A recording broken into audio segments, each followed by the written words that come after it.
Testing, testing, testing, testing.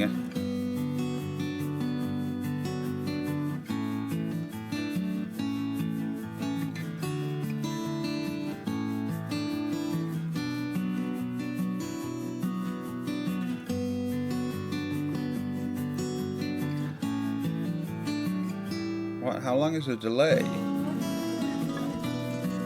What? Wow, that's way behind.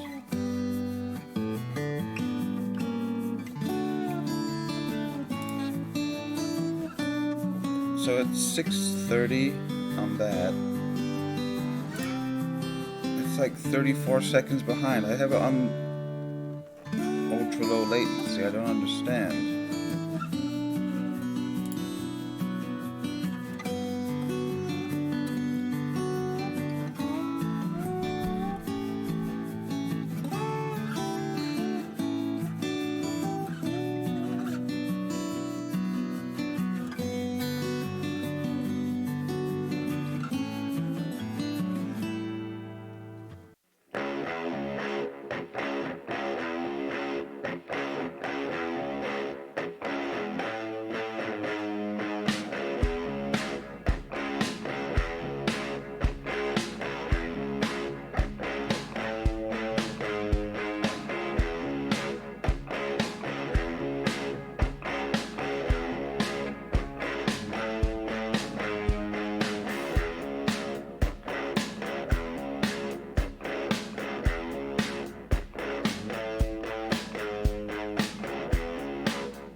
Okay, got it turned up. Sorry, everybody. Um, yeah, so welcome, everybody. Welcome, Pepper. Uh, Welcome, Evertonian TV. Welcome, anybody else that's here watching. Whew, another Everton game. Great lineup, though. Gotta say, it's a great lineup. It's what everybody wanted, right? Hold on, I need to pause this. Got Tim Howard being interviewed here. I don't need to listen to that.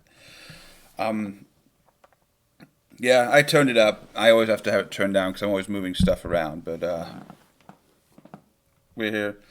Who we got here? Jaden Ruse 06. Let me just turn.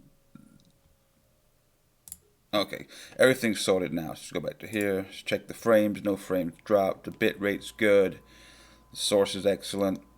Okay, so anyway, Tim Howard's just being interviewed on the NBC Fan Fest. It's going on in Texas today. That's one of the main problems about living in such a nowhere place in the United States of America like I do. Most of the fan fests that they have are like in Boston, in New York, Florida, California, Texas, and literally I live right in the middle of all that. This is America, and all around the outside basically is where all the cool places are to go, and I'm smack dab in the middle. Because NBC is not going to go to Chicago, it's not going to go to Minneapolis or Minnesota, it's not going to go to Kansas or Omaha or anywhere close to that. So, I mean, I'm not traveling all that way to go to a fan fest, but I would like to go to a fan fest just so I could hook up with American Evertonians because, like I said before, I don't have any Evertonians to watch a game with. Nope, no Mina. Mina is carrying a little knock from the game against West Ham, and I mean, I wouldn't have played him anyways, unless we could have had 100% fit. Yerry Mina, I'd rather just play Mason in this game. Like, he's not going to make or break whether we win this game against Brighton. It all comes down to us attacking, being fast in transition once again, like we were against West Ham. So I don't think Mason is that much of a detriment to us. We need somebody to step up. We don't have any other center backs. So, people are talking about Lewis Gibson. Some people get this right. If you watch anything about Everton, or if you know anything, people are actually saying that they thought that Morgan Scheitelin would actually fit in at center back. So I don't know. People need to know about their football. Neil Jackson Silva has finally started using the 4-3-3. I put a 4-3-3 up here because that's what I would prefer to play. The Everton Twitter has the same 4-2-3-1. I'd go watch maybe not with his mom, but I'd go watch a game with Sylvester Stallone. He's a big blue, obviously. But no, they have a 4-2-3-1, so they've got Tom Davis and Gomez basically sitting in front of the back four. Iwobi in the number 10 position, Walcott and Bernard farther back, and then Richarlison playing up top by himself. But I don't see it that way. It's more like a 4-1-2-3, I guess you'd say, because Davis was more sitting in last time. He sat in more than what Gomez did, but, the thing about that formation, it's not really a 4-2-3-1, is it? Because we've got legs in the midfield. We've got Gomez, we've got Davis, and we've got Iwobi. So if we do lose the ball high up the pitch around the halfway line, or if our fullbacks are pushed down high up the pitch with Sidibe and with Dean, we actually have the legs to get back in transition now. We didn't before with Schneiderlin in there, with Gylfi in there. Delph's kind of quick, but not super quick. So I think it's more of a 4-3-3. And I think when Gabamin comes back, if he ever comes back, if he doesn't have another setback, this will probably be the formation. You just have to take Davis out and bring in Gabamin, or have those two switch around. So, it's closer to a 4-3-3 than what it has been before, obviously. But I think just the personnel and the players that we have in there makes it so much better. It was so nice to watch yesterday. Iwobi going out to the right, switching with Walcott, going out to the left, switching with Bernard. Richarlison and Iwobi switching places sometimes. And Richarlison, for me, in this formation is the absolute key. Because, yes, Dominic Calvert-Lewin can hold the ball up. What's going on, James Fletcher? About time we win at Brighton. Yeah, I'll get back to the formation. I've got lots of people saying, and I was watching a lot of previews and all that, and people just saying, oh, I'm going to be happy with a point against Brighton and Hove Albion. Brighton and Hove Albion are a different team this season, which they are. They've obviously got a different manager. Potter's doing a great job for them. No longer the Chris Hughton way of doing things. But at the end of the day, some of their players are good. They got Proper. They've got the two that play up top. They got Connolly and Maupay and whatever. But and their center backs are decent and steady. But like I said before, at the beginning of the season, we need to be looking at these games and saying, no, every team that is like bottom half of the table, those need to be wins home and away. I'm not going to be happy with a point today. Why should I be happy with a point today? Keane never gets game time. I think the thing about Moise Keane, is the fact that we've been having such a terrible run of performances is that you can't really start throwing in a player like that. He needs to learn how the Premier League works. Learn the formation, get bedded in, and I don't think we haven't been in a position at any point in this season to where we could bring him on for 25, 30 minutes and give him a good run. Because, Crystal Palace, that was a knife edge. That was 0-0, didn't really have a chance. And then you got games like Wolves. That was how it was. Aston Villa away, you can bring him on when you're 2-0 down, but, the moistest of Kens. I just don't think we've been in such control of a game, except at West Ham. He got some minutes last time against West Ham, but not many. I just think to bring in a player like that and to have him express himself and give him the confidence, we need to be winning by 2 goals or so. Have him come in, have the same players on there, and do it that way. Because Moise Kean we're not gonna see the best of Moise Kean if we're playing Sigurdsson and Schneiderlin on the pitch. He needs to play in this team. So the only thing I would have done to change this formation would have been have Moise Kean come in up top for Richarlison and move Richarlison out to the right, but I don't think Theo Walcott deserved to be dropped. And we're not in a position either where we can just start saying, oh, we beat West Ham 2-0, let's go to this other formation, let's go to this other lineup. That's not the position we're in right now. We need 3 points every single week, and if we were tried and tested, well, not really true, one game sample size, right? But if we can get what we got last week against West Ham at home, away to Brighton, because sometimes managers stumble onto formations, stumble onto lineups, kind of like what Ole Gunnar Solskjaer did last week. He played a 3-5-2, park the bus, defensive, counter-attacking game plan versus Liverpool, and they got a 1-1. They got a point out of it, so they tried it again in the Europa League. They got a 1-0, victory. It's not great, but that's what Solskjaer is probably going to try now, is 3 at the back, because that works for the people that he's got available due to injuries, due to suspensions and all that stuff. And I think this is what we've got to go with right now. And maybe if this starts working, you can interchange certain players, but we just need points right now. So, sorry, Moyes is going to have to bide his time. Dominic Calvert-Lewin is going to have to ride the bench for a little bit. Coleman is going to have to sit out for a while because, with those players in the team and the formation we were playing, we weren't getting the points, we weren't getting the performances. Therefore, we're going to go with this, and I wholeheartedly agree with that. Thoughts on Marco Silva, stay or leave? If you're new to this channel, which some people are, please please subscribe if you are new. But I said when Marco Silva first came in, I understand that lots of teams like to chop and change managers, Chelsea, Watford, and all that. But no, I was always going to give him 3 seasons. First season, establish your playing style, establish the squad of players that you can trust, that you want to keep, try and get rid of the deadwood. That first season, see where we finish, see where we need to improve, bring in players. Second season, getting rid of the deadwood even more, getting your philosophy embedded, getting the players in, seeing where we finish. And then the third season, that's more than enough time, that's more than enough money spent. Third season is when I'm going to judge Marco Silva. So I've never been Marco Silva out. I'm never going to be Marco Silva out. I'm just going to give him all of this season. Then we'll see if, see what he's made of, see what he can do.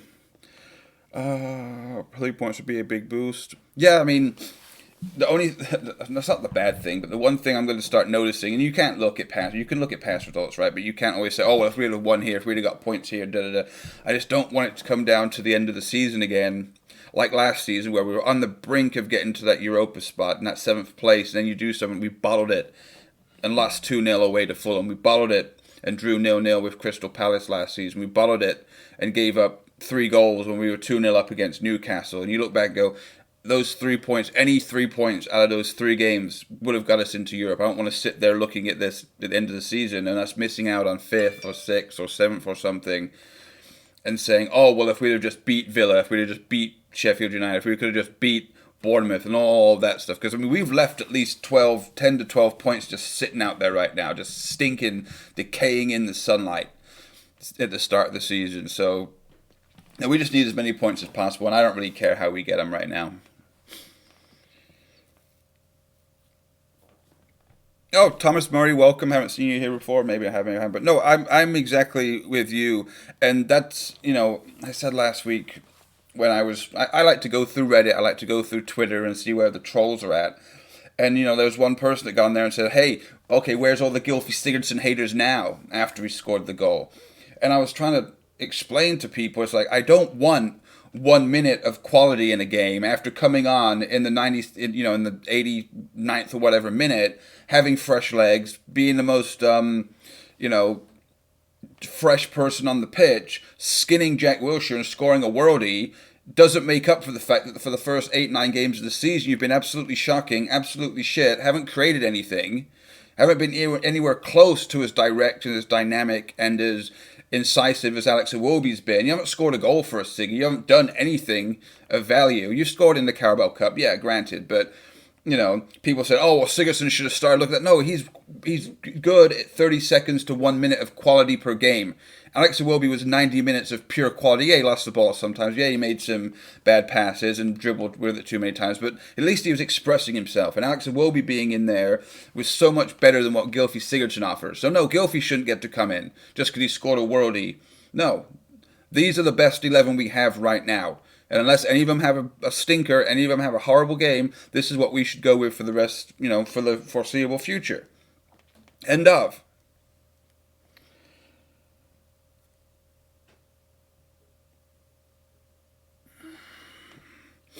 Now, first, I don't know. I can't show the game. It's illegal for me. Well, not illegal, but there's terms of service for YouTube. I can't show the game. There's a Digital Media Copyright Act. I can't show the game. So there's plenty of streams out there. What I really do this stream for is because it's a 3 o'clock game over in the UK, obviously. You guys, for some reason, have this archaic blackout situation going on because, you're depriving other teams or whatever of money or however it works. But no, I'm just here because people, what's going on, Lewis? Don't like to watch the commentary or listen to the commentary. A lot of it's on NBC Sports, and a lot of people don't really like the American accent. Here we're coming out. We're coming out, boys. Oh, yeah. Here we go. 2 minutes to go. 2 minutes to go. I almost thought it was a game I just kept rambling on. But they're coming out at the Amex. And so some people can't watch the game. Listen to the radio is kind of fun, but, they don't really get as excited and as pumped as I do.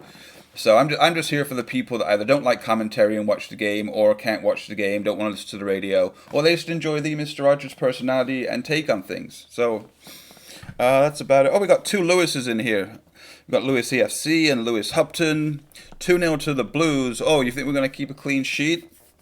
My prediction, I've said 3-1 to Everton, baby. I'm going with Alex Iwobi goal, Richarlison goal, and you're going to love this, everybody. Come here.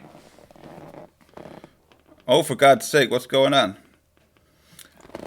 Andre Gomez goal.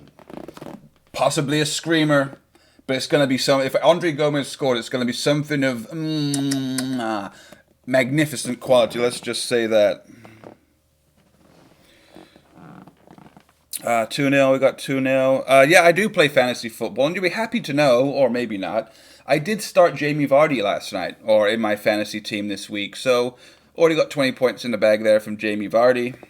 How about that game? 9-0. 9-0 Leicester versus Southampton, away from home. Absolutely scandalous. And you can't blame that on the manager, right? Like, you can't fire Hassenhofer, or whatever his name is, for that. That's not on the manager. Surely it's not. Yeah, Bertrand got sent off too, but I don't know. Absolutely shocking. Arian H, how's it going? How is it going? Everton are playing right now. people in the chat having conversations. We're discussing. We're having a good time. We're ready to watch the Blues take another victory. The lineup is the same as what it was last week. Holgate in for Yerry Mina. Marco Silva still has the gargantuan balls to not change it, to not revert back. So we are having a good time. Now I got my coffee with vitamins in it right here. I do actually also have a. Oh, you can't see it, but it is a croissant, sausage, egg, and cheese croissant. But I'm streaming now, and it's very, very rude to eat while on stream. But you know what? It's not rude to do. Have a little vape. Well, no, we're not finishing top 4, obviously, but top 6 still a possibility. But here we go. But before we kick off, guys, I just want to know that I am, because I do live in the United States of America, I am about probably 15 to 20 seconds behind any other live streams that you're watching. So please hold your goal shouts or your penalty shouts or your sending off shouts or whatever shouts there are until I have reacted to them, so I don't get it ruined, because I always do look at chat and sometimes my enjoyment is ruined, just like VAR ruins celebrating. But here we go. Here we go. All right, Sidibe down the line right away, looking for Theo Walcott, and it's cut out. Alex Iwobi. Here we go. Bernard will tear you apart. Look at Gomez. Bernie, get in there. Stick it to him, boys. Well in, Mason. So we came out the gates flying again, looking inside, and right away Bernard dropping in to the midfield with Iwobi. Yeah. This is better than the United stand. I wouldn't say that. You know, I'm no Mark Goldbridge, obviously. If you like what you see, if you like what you're hearing, please subscribe, please like. Brighton trying to get forward, but we're really compact in the middle. Bernie's on the ball. Bernie cutting inside, plays to Iwobi. Iwobi back to Davis. Davis to Sidibe. This is just like, look at this one-touch passing. And Theo's through. Theo around the back inside. Oh. See, that's beautiful. Oh, that's okay, Ant. Let me tell you something about Mark Goldbridge really quick. Oh, wait a second. Brighton just hoofing it away. Mark Goldbridge has created something that I am obviously envious of. They've got like 670,000. You know, I like what Goldbridge does. I think he's an actor sometimes. I think he could have more charisma, and I think he could be a little more engaging. But for what he does, for what he's built, with the United Stand, I think it's one of the best fan channels out there. I think its graphics are great. I think his consistency is great. You know, I like Flex also. I like Rants and Bants. They do fan cams. I think they're the all-around package when it comes to this and that. I do think he sits on the fence quite a bit where it comes to opinions, kind of a flip-flopper. And he'll say it's not really flip-flopping, it's taking information and then making a decision on information available, but I'm envious of what Mark Goldbridge has done, just like I'm kind of envious of what Robbie's done with AFTV. But anyways, back to the game.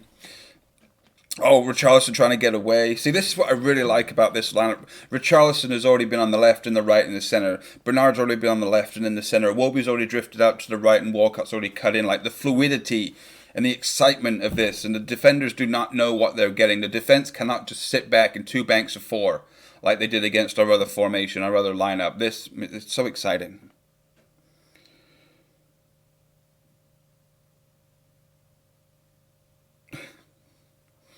Davis just slams it into Sidibe, but Sidibe's got enough in there. Okay, we're going backwards, which is fine. So I think Tom needs to drift in a little more. The centre backs with Holgate and Keane need to split a little more. Come on, Davis, drop inside there. You need to drop back in. Maybe that's not part of the philosophy that we drop back and have a back 3. But now, see, we've got caught up the pitch. Well in, Tom. Come on, it's just ping-ponging around in there. Well in, Iwobi. Oh.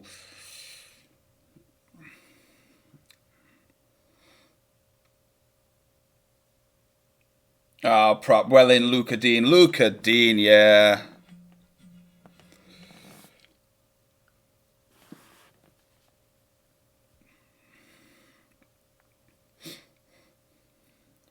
I can hear the Evertonians.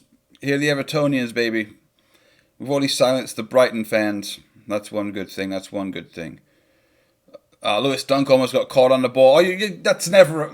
This referee is one of my referees from Pez, just giving out absolutely shocking free kicks right away.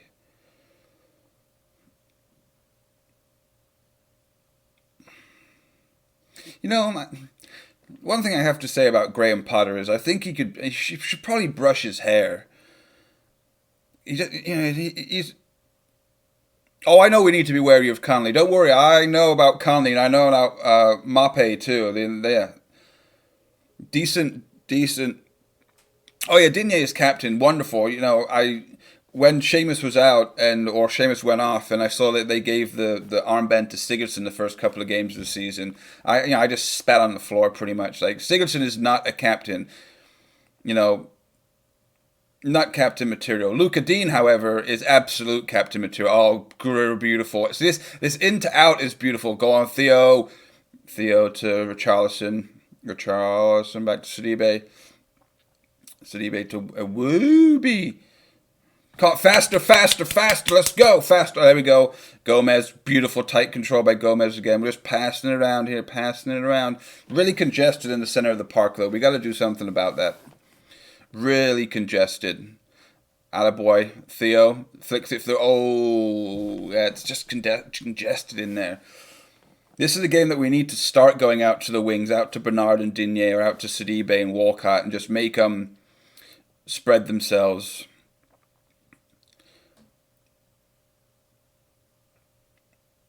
Yeah.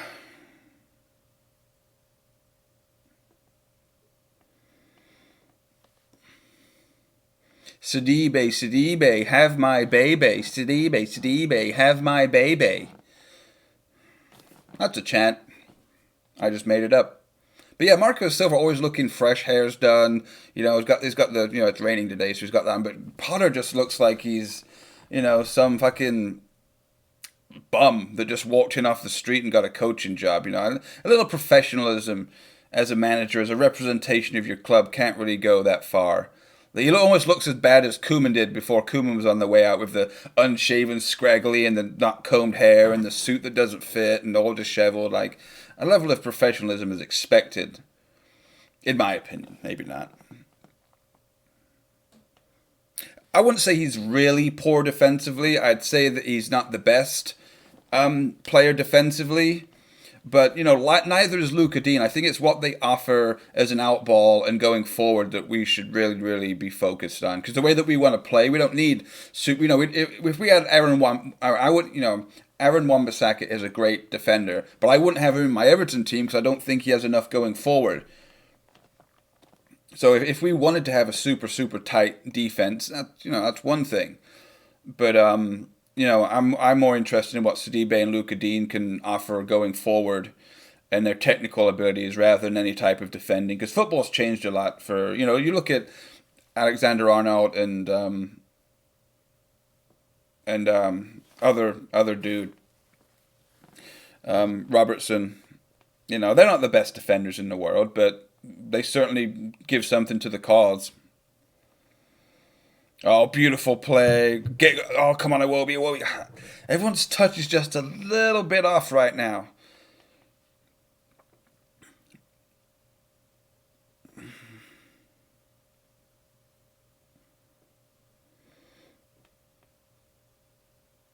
Oh, I'm sure. But that's also... That's offside. Of course it is. I always think that players can adapt and that they can change. So, if Marco Silva wants to earn his corn, he's going to have to...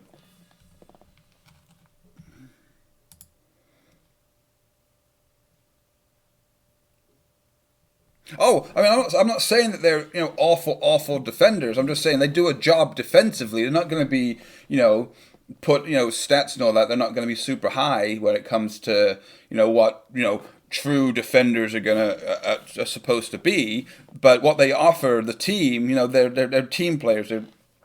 They offer assists. They offer opportunities on goal. They offer pace and incisiveness. So you don't have to be the greatest defender in the world in order to be a valuable asset to the team. And I think that, like I said, if Marco's going to earn his corn as Manchester United, as Everton coach, he's got to say, hey, Sidibe, you're great going forward. You've got pace. You can pass the ball. You're technically sound. But what we need you to do is be a little more defensive. So you coach him to be a more defensive player. And if he doesn't pick up on that or learn, that's on him. But Seamus has never been the greatest defender in the world. He's scrappy, he's aggressive and all that, but he's never been the best defender in the world. So that's that. But anyways, back to the game. Almost to the 10-minute mark here. It's been a little, nothing too exciting has happened yet. Everyone's losing possession. First touches are a little off. But, scrappy is what I'd say. But scrappy for right now is fine. I can deal with this for another 5 minutes or so. Just keep the crowd out of it. Don't give Brighton any reason to get their hopes up. But soon enough, we need to start peppering that goal. Pepper. Put pepper on the goal. That's us, ref? Okay, good.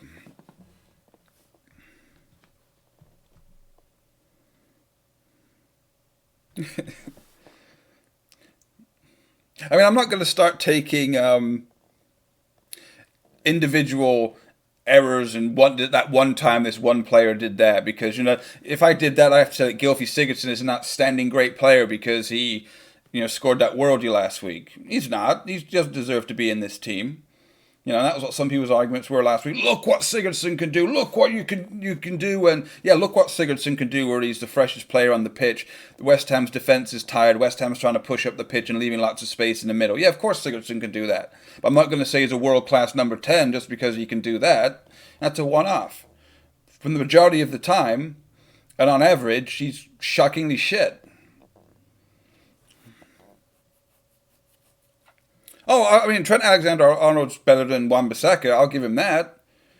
As a footballer, I'd say.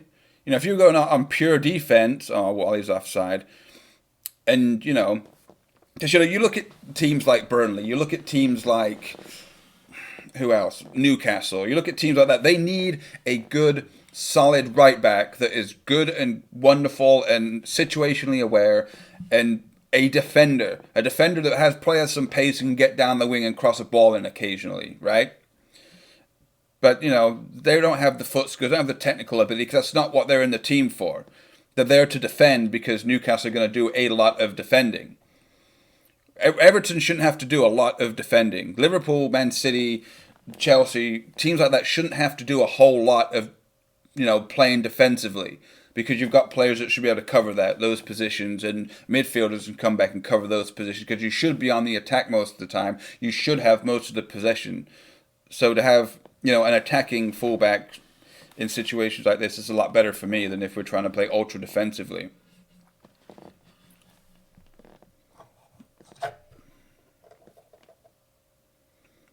Cal Blundell. I would agree with that. That was the only change I would have made besides the Mason Holgate for Yerry Mina. But I just don't think you want to play, take anybody out that played well last week. Some players are obviously heavily built on confidence.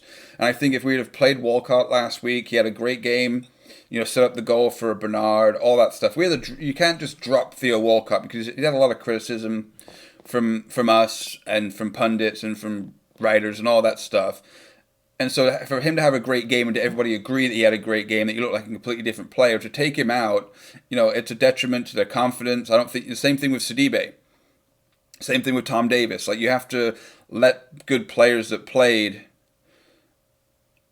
keep their spot, and then if they don't do it this time, then you say, oh, that was a one-off game. But I think you have to keep a winning formation right now, and that we're not in a position to keep making. Oh, fuck off. That's never a foul either. But yeah, I would like to see that. I think Moise Keane does need games, and I think he'd play a lot. He'd look a lot more dangerous and a lot more attacking with Iwobi, Gomez, and Davis behind him, with Bernard and Richarlison out wide. But we're just not in the position right now where we can just throw Moise Keane in away from home and expect things to happen.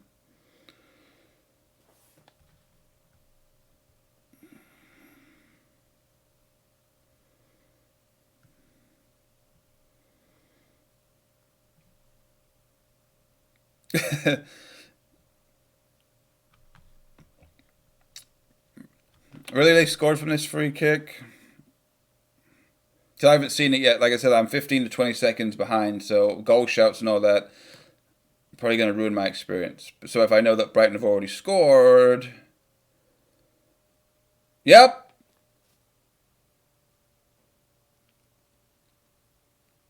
There we go. Oh, well, let's see what happened there then.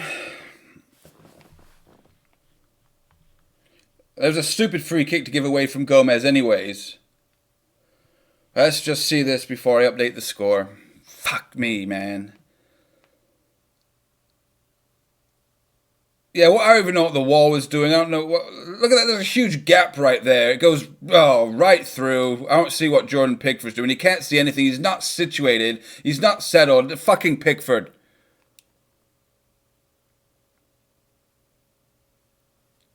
It's absolutely disgusting to give away that free kick. It's absolutely disgusting that Pickford couldn't do anything about that. Fucking Pascal fucking Gross, man. Ugh. Okay, change the score.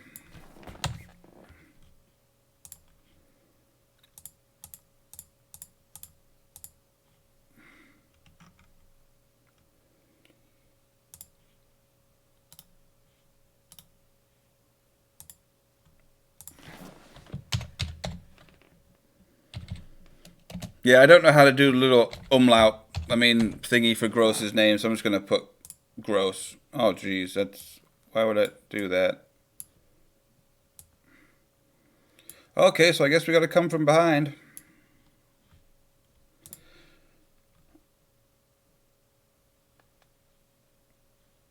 Wow. Okay, so let's see what we can do coming from behind. It's still absolutely shocking.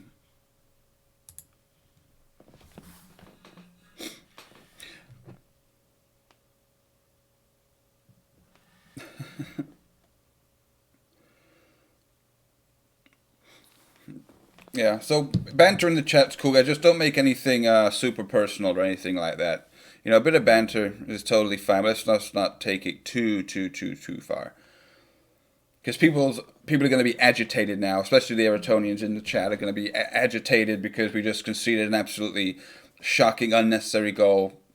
You know, that Andre Gomez gives away a lot of fouls, and he gave one away right there in a dangerous position. Pascal Gross does have I'm watching it on NBC Sports Gold, by the way. Does have a decent strike on him, but that should never have got through the wall for one. And what Jordan Pickford was doing, fucking England's number one. Yeah, okay. Which he is, but, it's absolutely shocking sometimes. Just like the goal that we conceded when Mahrez scored for Manchester City, that free kick. Pickford was at fault there. I think Pickford's at fault right there, too, for that. So, yeah, now the crowd are into it. So we need to see what we can do.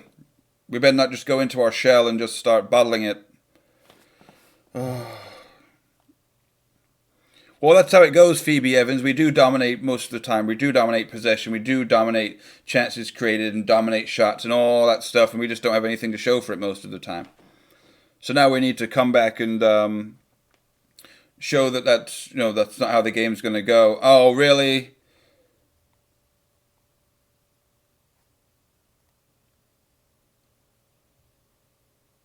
So what did Sidibe do there? The guy just hit the floor like a fucking ton of bricks. It's just a coming together of heads. Come on.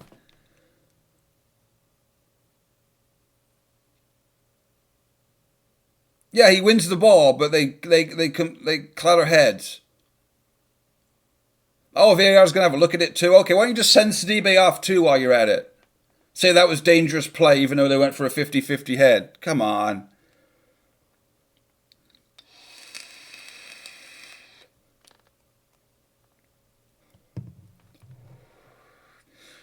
No, he just put his laces through it. It went straight through the wall because there was a gap of like 3 bodies. Went straight through there.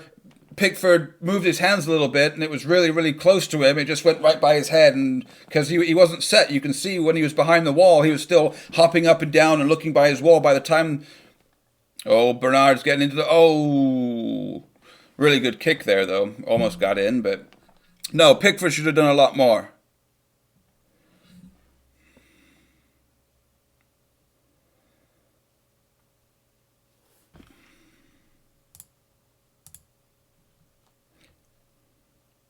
Good!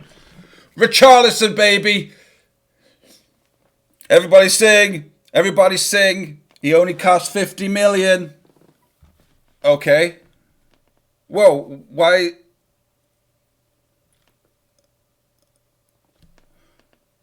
It went to VAR, did it? I can't even sing my song yet.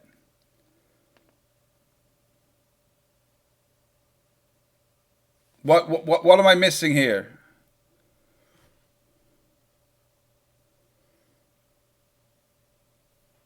See, now my stream's gone completely effing. I don't even.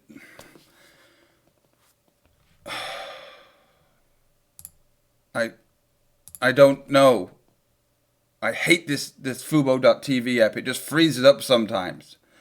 Is it 1-1? I'm confused. And now it's not even loading. Okay, well, it's 1-1 at least. Fuck me. You can't rely on anything when it comes to streaming services half the time. It's always when a goal goes in or something.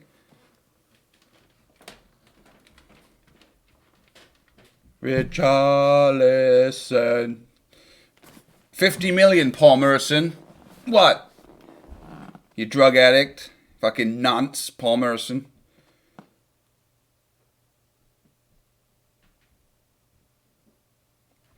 Okay, so at least we came back into it really quickly. Biggest strength and biggest weaknesses. I think our strength is the fact that we've got really good players and exciting, fast-paced young players. I think our weaknesses, sadly, is our away form and the fact that most of the time if we go 1-0 down or something bad happens, we just completely fade out. But not anymore. No, back to 1-1. So let's go. Let us go. Update that score, right? Need to update that score. Okay.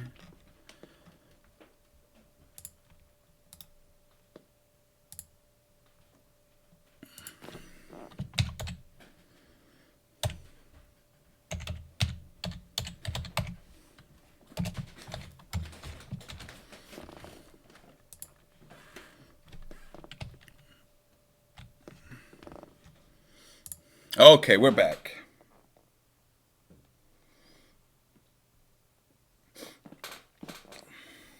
Okay, ready? Everton. Everton FC. We are by far the greatest team the world has ever seen, and it's Everton. Okay, we're done. Oh, well in, Tom, well in. Get in, Bernie. Bernie going. Richie on the ball now. Richie getting into the box. Oh, of course, Wally. Of course, Wally can't do anything with that. But still, it's great incisive play. It's still great. Here we go.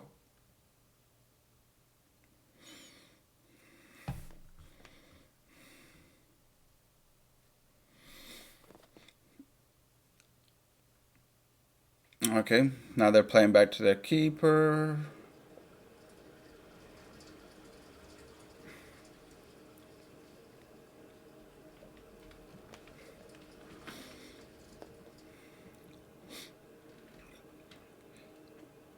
See, that silenced the Brighton crowd. Now everyone's having a good holiday down the south coast anymore.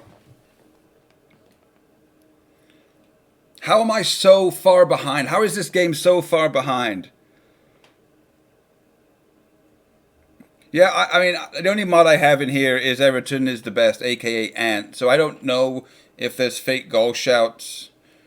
If there is a fake goal shout, just time people out, because I've already asked nicely for people not to give real goal shouts or real sending offs or real instances in the game because I'm 30 seconds behind. And if we're having fake goal shouts on top of this, just kick people out. Just time them out. Second time, just ban them. Because no, there's no fun in that. Oh, they're into the box. They're into the box. Well done, Mason. Shepherd that out. Shepherd that out. Luke and Tom Scoot. Hello. Hello.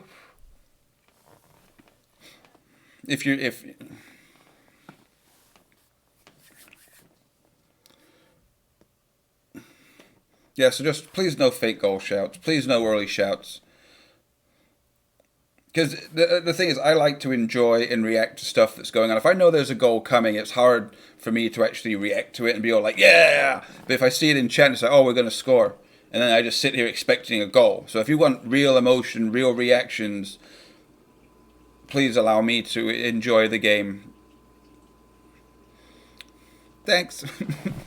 Okay, but I keep eyeing this sausage and cheese and egg croissant that's sitting right here, but maybe at halftime. 20 minutes from now. What vape do I have? I've got right now. I'm smoking, but not really. I'm vaping on a fuchsia blend of strawberry and coconut, and also a ruby red grapefruit and lemonade flavor. You know, I try and stay away from the puddings and the menthols and like the dessert flavors because I'm just not really a big fan of those over the long term. A nice quick play by Digne there out to Walcott. Walcott's beautiful first touch. Sidibe putting it into the box. That looks like it's way overhit. Out for a goal kick. But hey, we haven't given up. We got a goal back right away. So, you know, we're back to all square. Pickford is somewhat forgiven for his shocking attempt at being a goalkeeper for that free kick. But, you know, quickly got back into it within 5 minutes. So, you know, parity has been restored, as the affluent like to say. Oh, thank you. Appreciate that. There we go. Thank you. Thank you to everybody. I need to update the score. I appreciate that. Pat yourselves on the back for that. I appreciate you guys looking out for me. I had the goal scorer up there, but I just didn't have the... Oh, Bernard's down. Bernard, this doesn't look good. Brighton continuing to play. Of course they're going to continue to play, but Bernard went down. Doesn't look like this is good at all. Just kick it out of play. Kick it out, Luca. Get it out, Captain. Yeah, that's right. Rosed.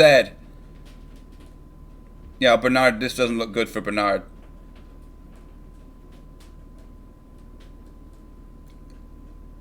It looks like a knee or a quad or something. It doesn't look good at all. Let's just have a look here. Webster. Oh, he just slipped. Just slipped. Nothing. Oh, yeah, that was his knee. He just slipped on the wet ground. Fuck. What's going on? It's Dylan, Luke Anderson, Thomas Peckman. Welcome, everybody. I hope you're having a good day wherever you are in the world. Yeah, we should be winning this. We shouldn't have, given up that free kick. Gomez was a silly challenge. I love Gomez. Love the hair, love the beard, love the swag. Love it all. But look at that goal by Richarlison. By the way, I have Luca Dean and I have Richarlison in my fantasy team. Luca Dean corner, Richarlison header, probably an own goal, but it doesn't really matter. I'm going to get an assist either way. Don't care. But yeah, we should be winning. We shouldn't have conceded all that stuff. But c'est la vie. Life goes on. It's 1-1. But now we've got a bigger issue with Bernard being down because he just slipped in the open field, did the splits, grabbed his knee right away. So, Would I rather eat banana flavored feet or feet flavored banana? Oh, banana flavored feet. I love me banana. I'd even put that banana on a banana split. So I'd take those feet and I'd chop off the toes and all the good meat from the banana feet, and then I'd have my strawberry syrupy puree, and I'd have my chocolate, and I'd have my banana toes, and I'd have my ice cream, and I'd have a banana feet split. I could go for that right now, actually. We're going to make a substitution or what? Because he's looking very, very daintily.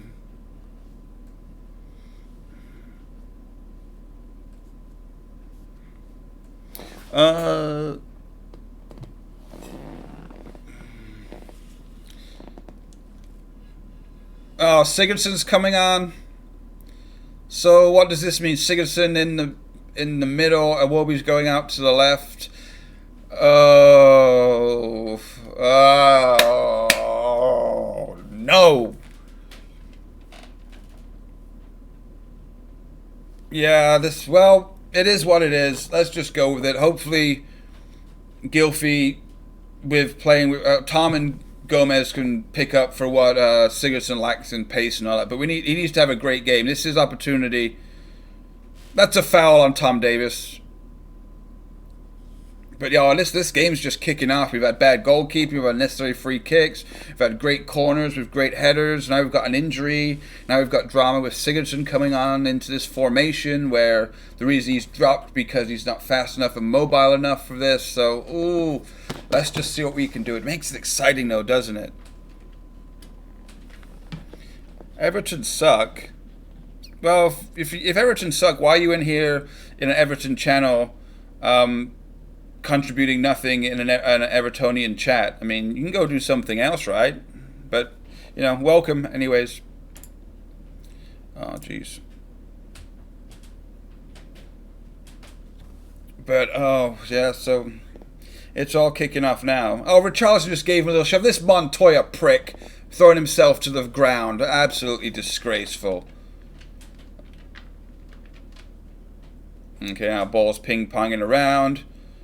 Flicked on by Gylfi towards Richarlison, crowded out.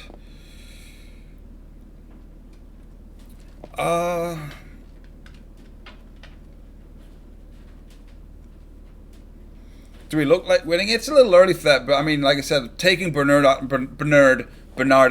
and bringing on Sigurdsson doesn't necessarily scream that we're going to be amazing attacking again, but we'll see. We haven't seen this formation. Well, we've seen the formation. We haven't seen this lineup of players play an extended period together. So let's just see how much of a difference Sigurdsson makes, if any, in the middle, and what Iwobi can do out on the left-hand side. Because Iwobi really loves drifting in to hang out with Richarlison in the center there. So whether that's going to mean that Sigurdsson goes out more to the right when we're in, which he usually does.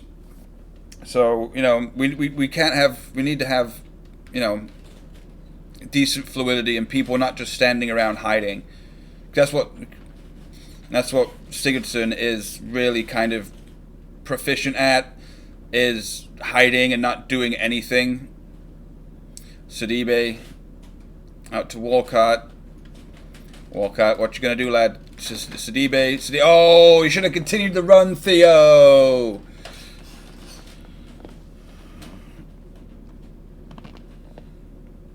Iwobi is a winger anyway. What do you mean? Iwobi played on the wing-ish for Arsenal. I don't think that's why we bought him. I think we need more dynamic, forward-thinking, young, speedy, aggressive number 10 in our formation. So that's why we bought Iwobi. I think his position for Everton should be in that number 10 role just behind the striker. He can play out on the left, but that's Bernard's position usually when he's not injured like he is now.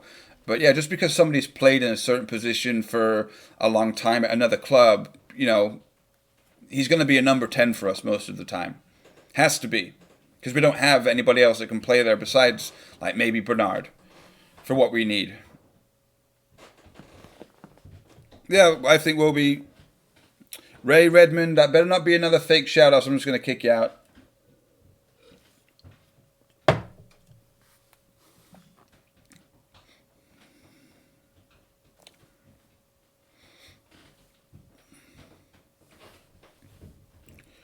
But yeah, I can hear a pin drop in the Amex Stadium right now. They're there for the taking. If we can just get a goal before halftime.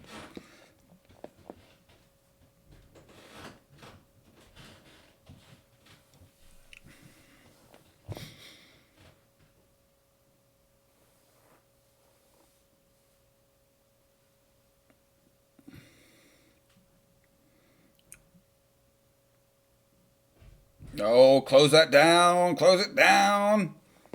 See, Sigurdsson, absolutely shocking. Had a chance for a breakaway, and he tries something ultra fancy and ultra elaborate, and it doesn't come off. Lose possession again. Counter-attack thwarted. I'm Eddie T. Gylfi Sigurdsson, he may be a number 10, but he's not what we need for our formation. And Richie's not a number 10 either. No, Bernard and Iwobi are our number 10s. I'm sure maybe Tom Davies could play there in a pinch, but, you know, well, I guess those players could play there, but they don't offer us as much as what Iwobi and Bernard do. Trickery, speed, great technical ability, all that stuff. Iwobi, play it out, play it out, play it out. Okay, out to Sidibe. Sidibe just marching on. Looks to put it into the box, but holds up. See, Gylfi just standing around. Gylfi, okay, there you go, Gylfi. Have a pop. Have a pop. Okay. 30 yards out, pop. Okay. I've been watching the wrong game. Bernard isn't a number. Okay. Fine then. But Bernard is not a number 10. Alex Iwobi is not a number 10.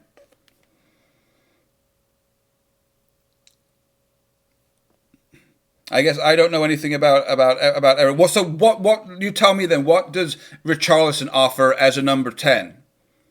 What does Gylfi Sigurdsson offer as a number 10? Because Gylfi Sigurdsson hasn't done shit this season in number 10 position. He's done absolutely fuck all for the first 8-9 games of the season. So what is it that I'm missing about how great Gylfi Sigurdsson is as a number 10?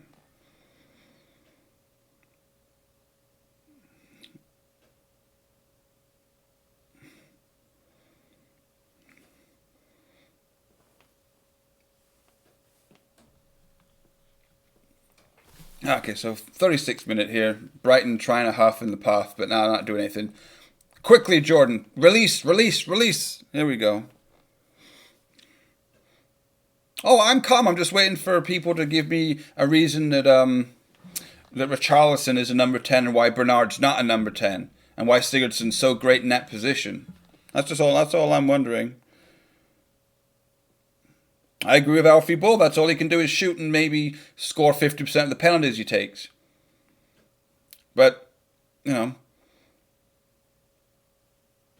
like I said, I'm not gonna get worked over it. I just want people to kind of explain themselves. But Tom losing possession in the midfield there. That's not good. That's not good. Well done. Well covered by Michael Keane and Sidibe there. Beautiful, beautiful. We need to push on though before halftime. Push on. Oh, there you go, Sidibe. Give him the Dukes. Beautiful. Oh, Richarlison round the corner. Absolutely wonderful by we got men forward. We got men forward. Played it. No. Oh, is that not a hand? Is that not a handball? Iwobi now coming in from the left-hand side. Giving them the legs. Iwobi. Oh, almost deflected his own goal. Ooh.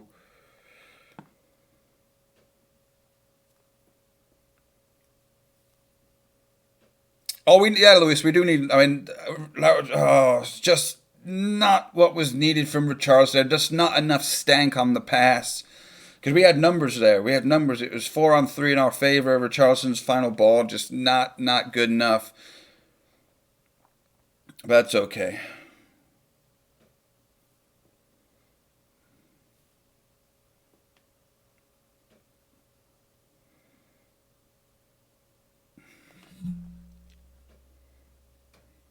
Oh, here we go again. We've got numbers. Theo, Richarlison to Theo.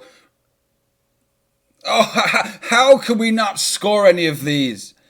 Brighton are the jammiest things on toast ever.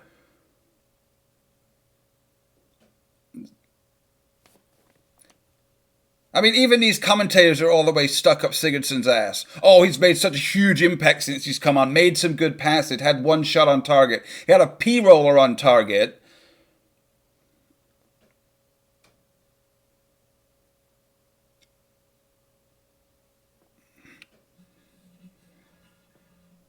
Okay, if that's not a goal, time out the buck.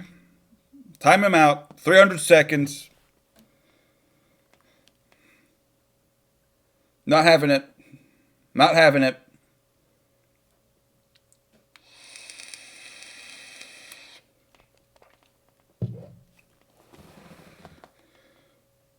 I just don't. I mean, I've been watching football streams for probably since YouTube's been really popular. Even like I've just never understood the fake goal shouts. But the internet is the internet, so people can enjoy what they want to enjoy doing. I'm not gonna, all you're gonna get is a timeout for it. I mean, Gomez, you need to be a little more proactive going forward here, lad. That's all I'm gonna say.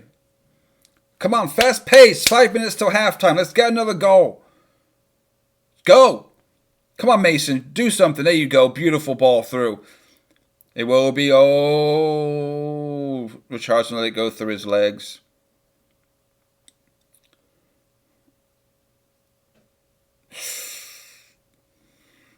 See, Brighton, for all the people. Oh, yeah, I do need to change the lineup, don't I? Okay, let's do this real quick while we're here.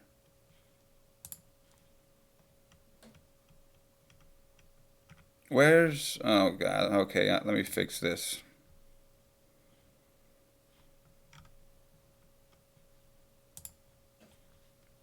Okay, so what? Iwobi needs to go...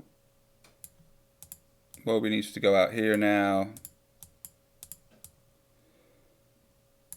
And we need to...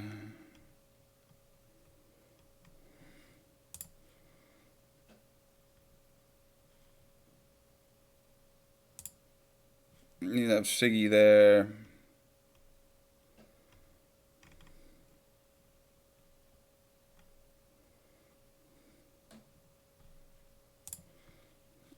Sorry, just working on this.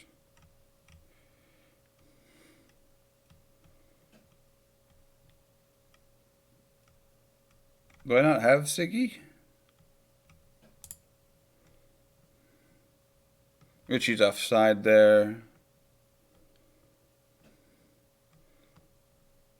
Oh, come on.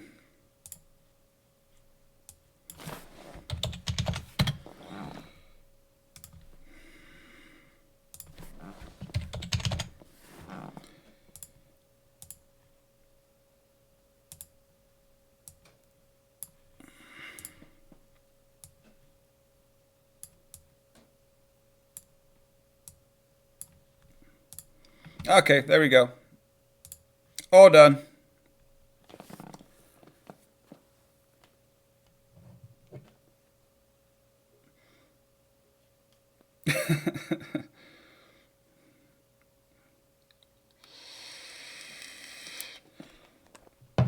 I've said many times before, when it comes to chants, I just enjoy people singing and singing. It all depends on the situation. I like singing.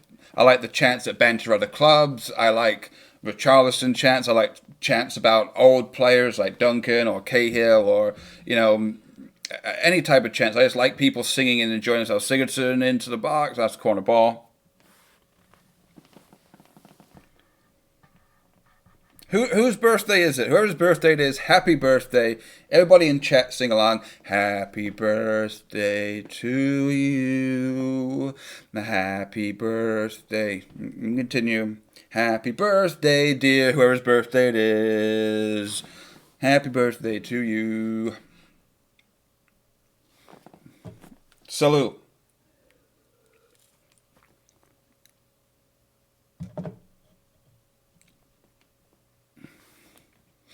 Sigurdsson whips. Oh, no. Ball back. Oh, here we go. Iwobi, hit that. Hit that, Iwobi. Oh, just wide. Just wide.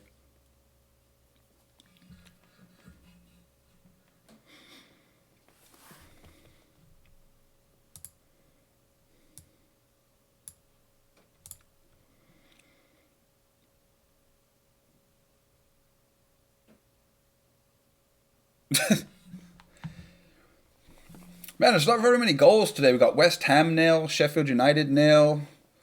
Obviously, Manchester City won earlier. Oh, that's a great tackle by Luca Dean. That could have been an equalizer. Watford are also drawing with Bournemouth 0-0. Oh, almost breakaway from Richie. See, that's a captain's tackle from Luca Dean there. Last ditch, crisp, clean tackle from our captain, Le Magnifique. Luca Dean, best left back in the league. Easily. Oh, Lewis, they did. West Ham did score. I just hasn't been updated on this for me.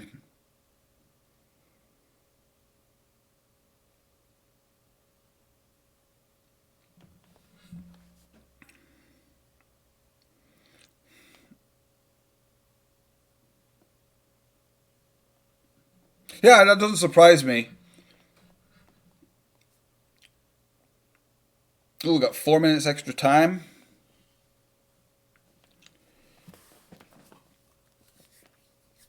Which comment are you talking about? I'm sorry, I can scroll up. About Bernard in the number 10?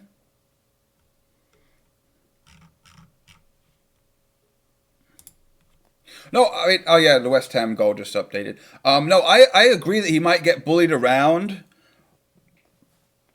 but I think his close control and his technical ability would make him a decent number 10 at the end of the day. 'Cause I think he's got the vision to make certain passes. Yeah, he might get bullied around, but you know, I just think that there would be a decent position for him to play if he had to. I'm not saying he was an out and out starting number 10. I just think that he was, Sigurdsson doesn't have to play in the number 10 position because he's the only one we've got. I think Iwobi's better than Sigurdsson is right now based on Sigurdsson's age and how and all that stuff. But I think Bernard could play there in a pinch. I'm not saying start him there. But no, I do respect and appreciate your explanation for that, and I tend to agree with it.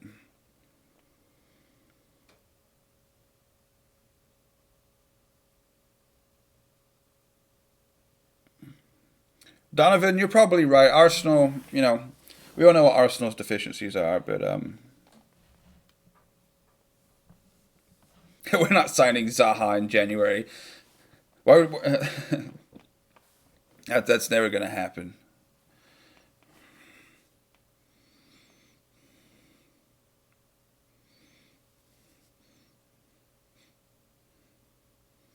Yeah, Eddie T. I also think that, for the Premier League also, Bernard may not be the ideal number 10 because of the physicality of it. Like, if you're in La Liga or maybe in France or maybe in Germany, you probably get away with having a small number 10 like that because it's not as physical. But yeah, I think, Bernard would get torn apart himself. He wouldn't do the tearing up in the number 10. But in a pinch, for the last 15 minutes or in certain games, probably could play in that position.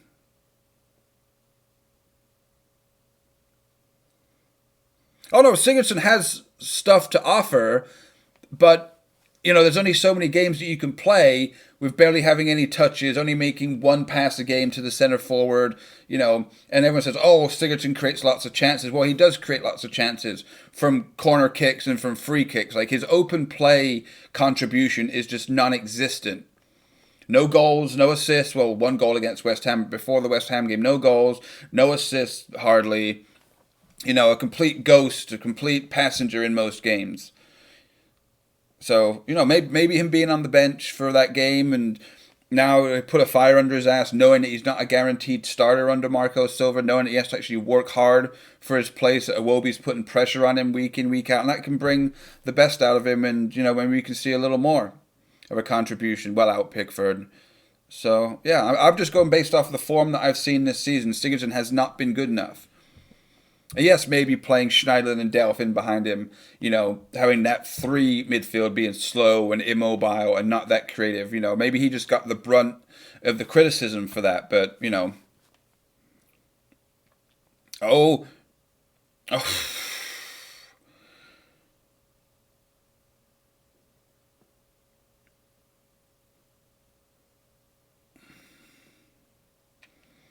Can you put your hand up? Which hand? This hand, or you want this hand? Hands? Boop.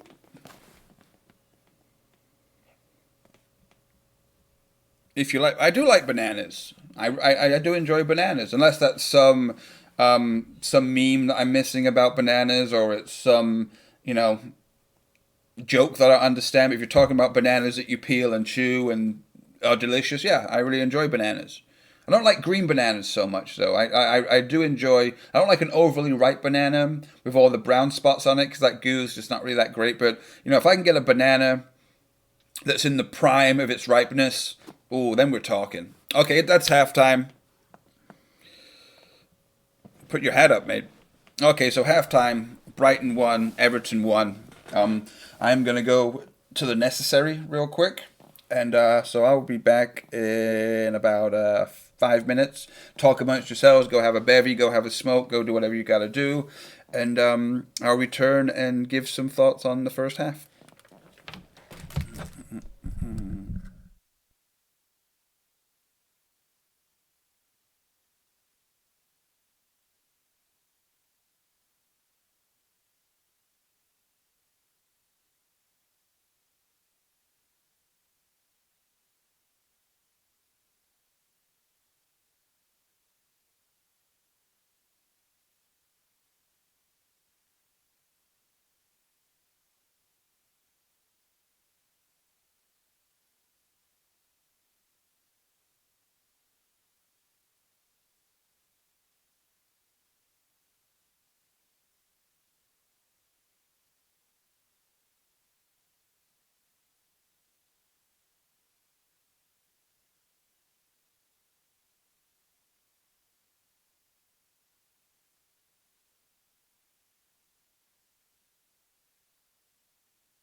Okay.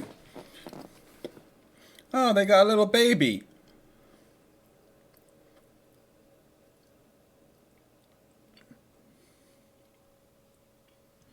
Okay, so let's try and find some first half stats.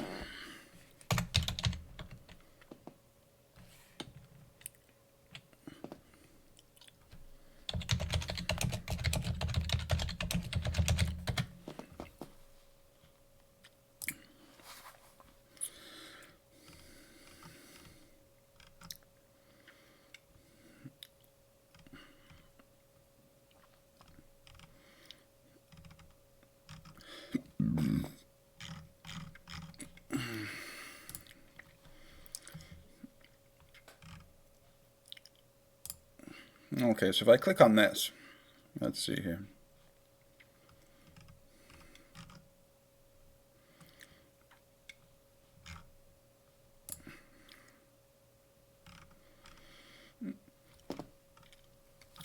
Okay, so what we got here? Brighton 55% possession, Everton 45% possession. We've had 6 shots to their 3. We've had 3 shots on target to their 1, which was their goal. 82% pass possession, attacking third possession percentage. I mean, 73%. 5 key passes. We have a clear cut chance, obviously. 2 corners to their 0. So yeah, usually we dominate possession, but we're not dominating possession today. But different game, different situation. Bournemouth looked like AC Milan today. Um, there's plenty of places that stream games. If you go to VIP box, I think check for VIP box. But there's plenty of places you can find to watch less than legal streams out there.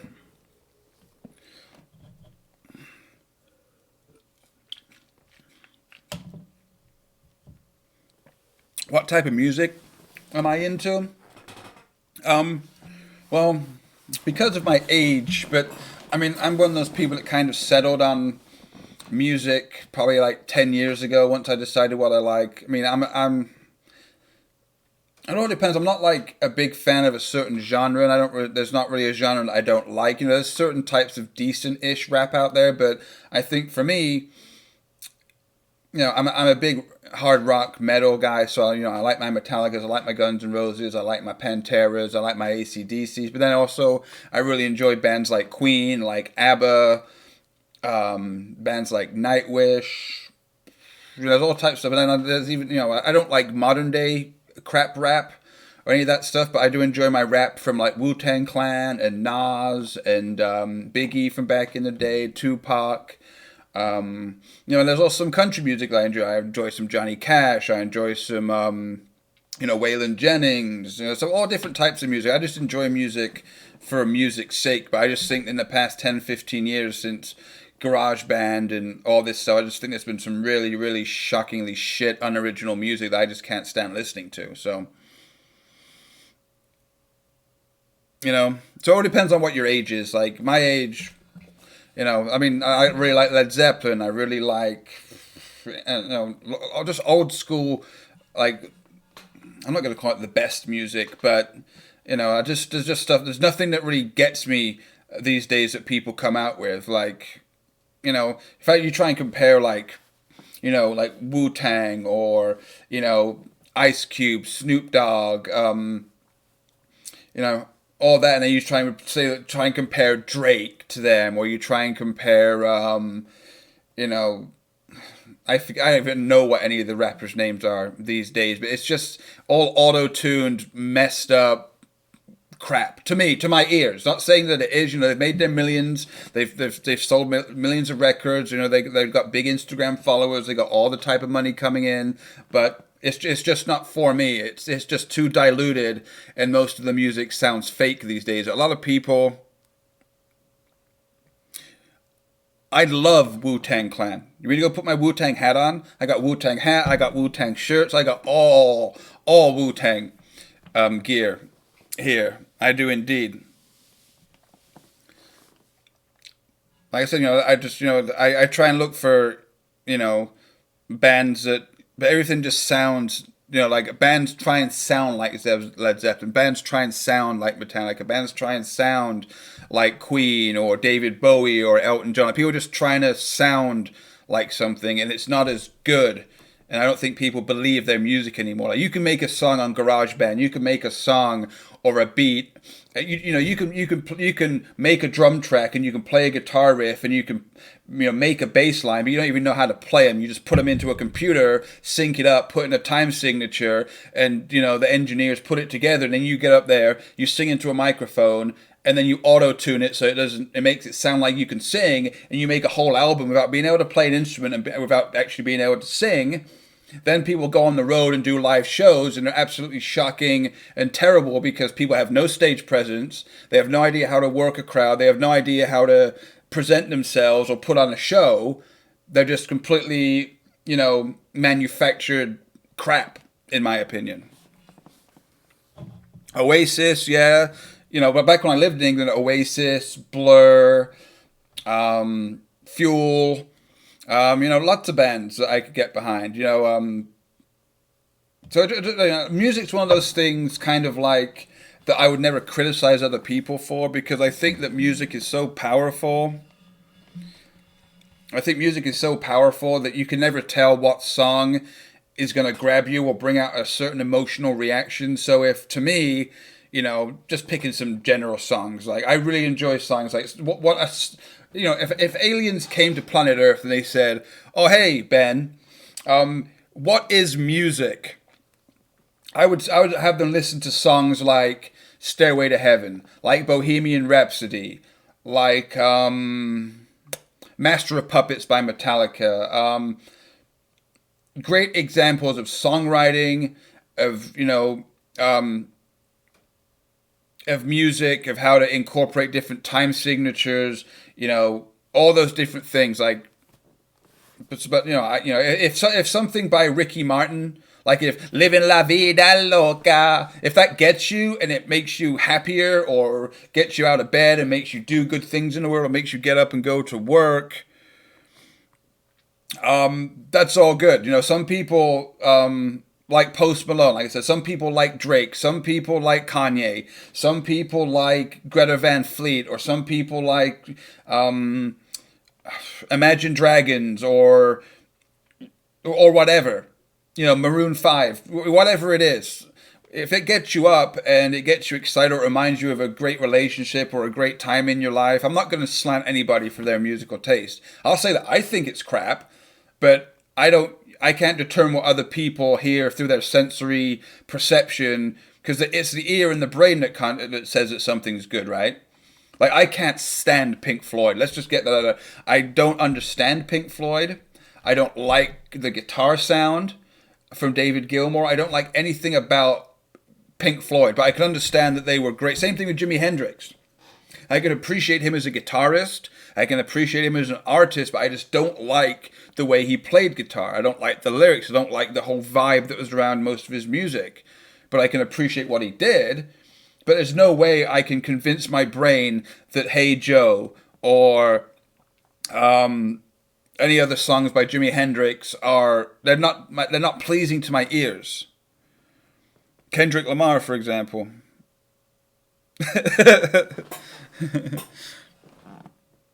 But yeah, so I'm not going to rag on anybody for what they choose to listen to for music, because it's just like, me personally, I don't like pickles. You might call them gherkins, pickled cucumbers. I just can't stand pickles. I despise radishes and horseradishes. Like, you couldn't pay, there's no way, if you said, "I'll give you £1,000 right now to eat a couple of radishes, chew them up 100%, swallow them, eat them, and not regurgitate them," I couldn't do that, because my taste buds tell my brain something, and my brain goes, bleh. It's just like music.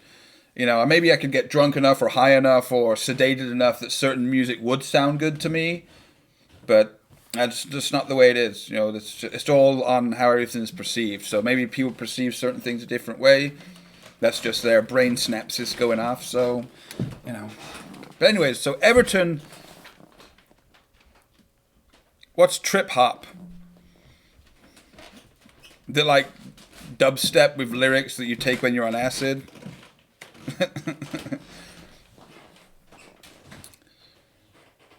No, that Chevy Equinox doesn't look that great. Oh, it's truck month. $15,000 off. How do you get $15,000 off of a new truck? How does that make any money? I don't understand. But yeah, so Everton won.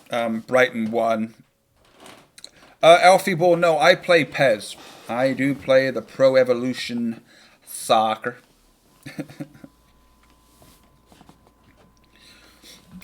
But yeah, it's been a scrappy game. I mean, we should never have given up the free kick. That's on Gomez for giving away the free kick. Pickford should have done a lot better of at least organising his wall and getting into position for that, because it went literally like 2 inches to the side of his head. Just blasted through by Pascal Gross.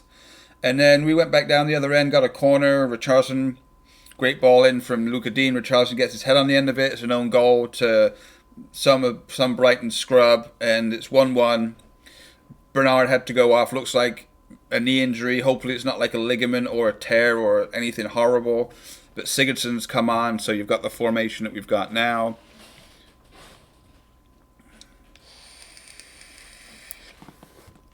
But let's just change this. Sigurdsson is on, so I gotta take him out of the sub roster. And now we'll expand this.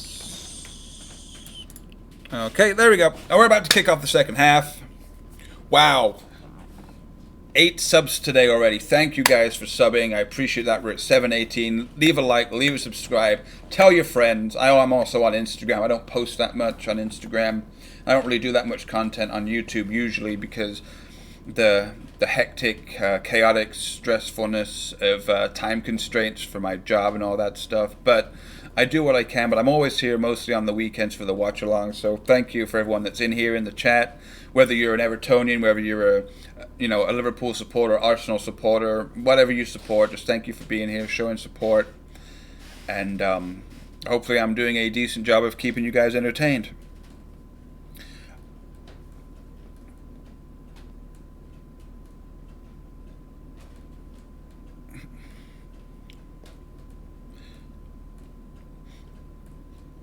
I haven't been to too many games that were. I've never been to an MLS game living in America. I just don't enjoy MLS soccer, as they call it.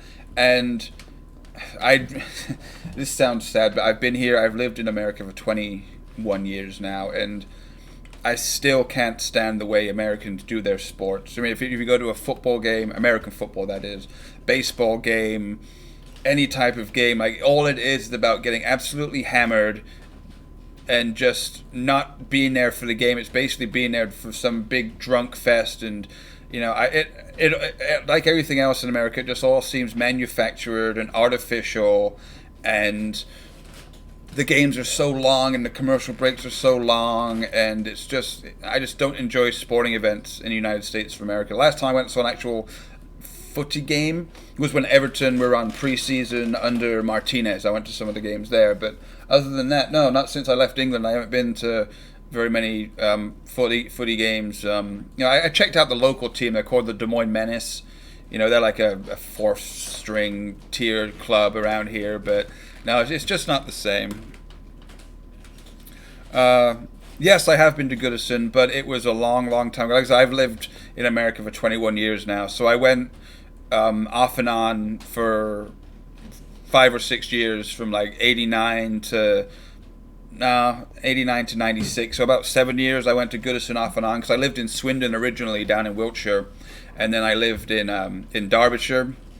So I went to a lot of Derby County games back then, but I've told the story before. When Swindon Town were in the Premier League, my dad's a big Swindon Town supporter, so we went to a lot of away games for Swindon Town, and then I went to Goodison. There was a 6-2 game, I believe. That's the game I went to. Oh, come on. How are you going to let him travel all the way up the park with that? And so, yeah, I went. The first time I went to Goodison was when I saw Swindon Town there, and then after that, I just became a Blue.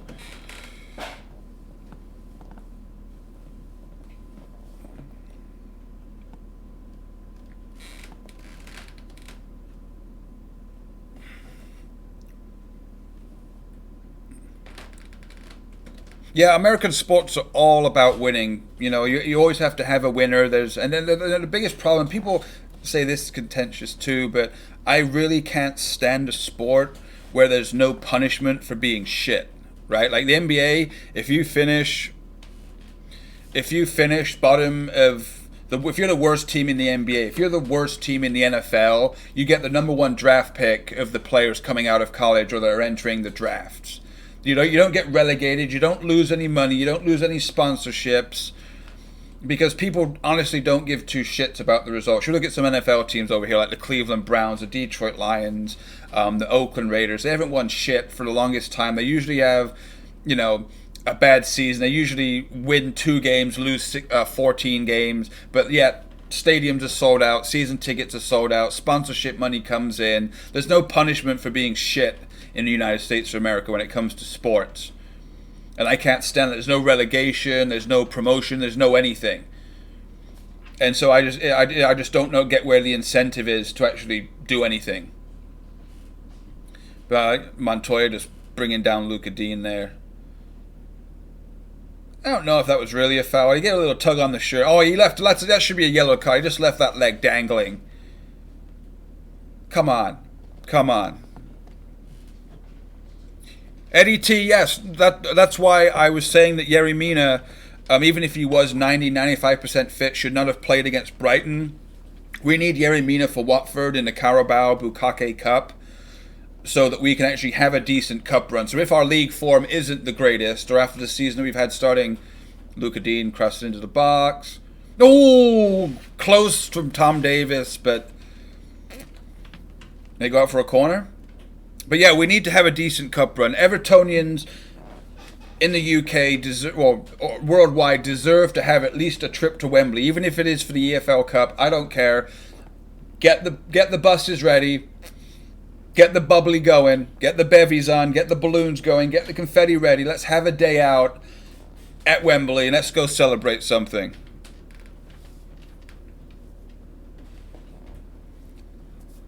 Luca Dean crossing it in from the corner.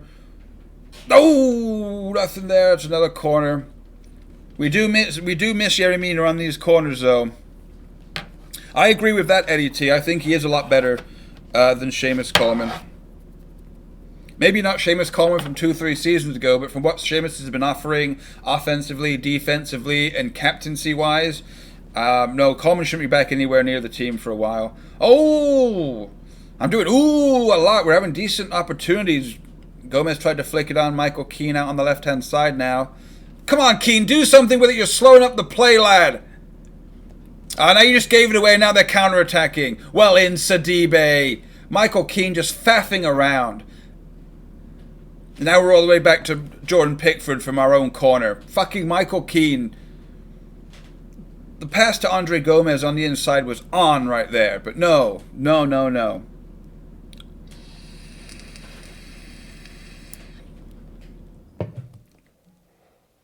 Everton, Everton, Everton. Everton, Everton, Everton. Let's go. Great ball to Luca Dean there. Take him, Luca. Take him, Luca. Oh, it's 2-on-1. Where's the support? Where's the support? Oh, that's a foul on Holgate. Yeah, I mean, that's a decent foul to give away, though.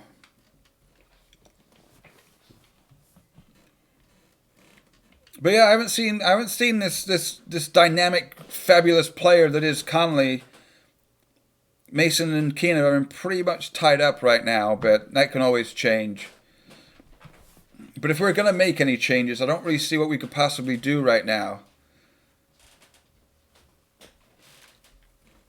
Because I don't really see it. I mean, is this a game to bring on Moise Kean? Maybe for like Walcott and then put Richarlison out on the right-hand side and Moise Kean through the middle? That's a change I could possibly make. Jack H, Everton are bad. Everton have been bad for the first part of the season, but after the West Ham game, we look pretty decent. You know, new players in the team, new tactics. So we look pretty decent. This game, we've looked kind of average, but you know, we're pushing on. We're trying to do something decent.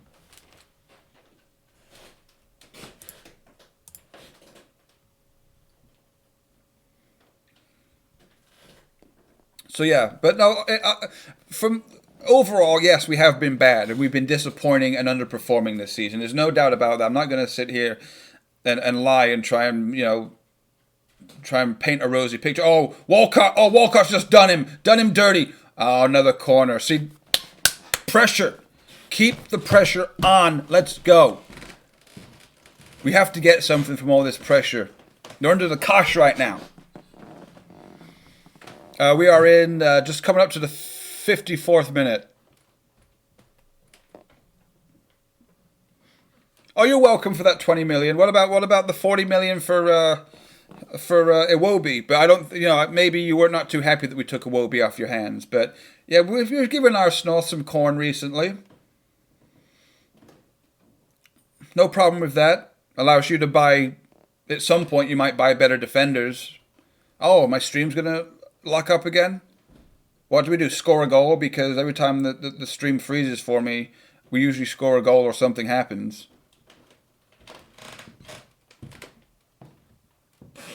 Come on.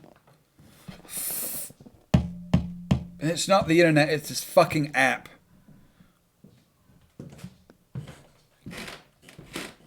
Ooh, Iwobi with a fabulous strike right there, right down the keeper's gullet. But now all I'm seeing is pixels, orange and blue and white fucking pixels on my screen.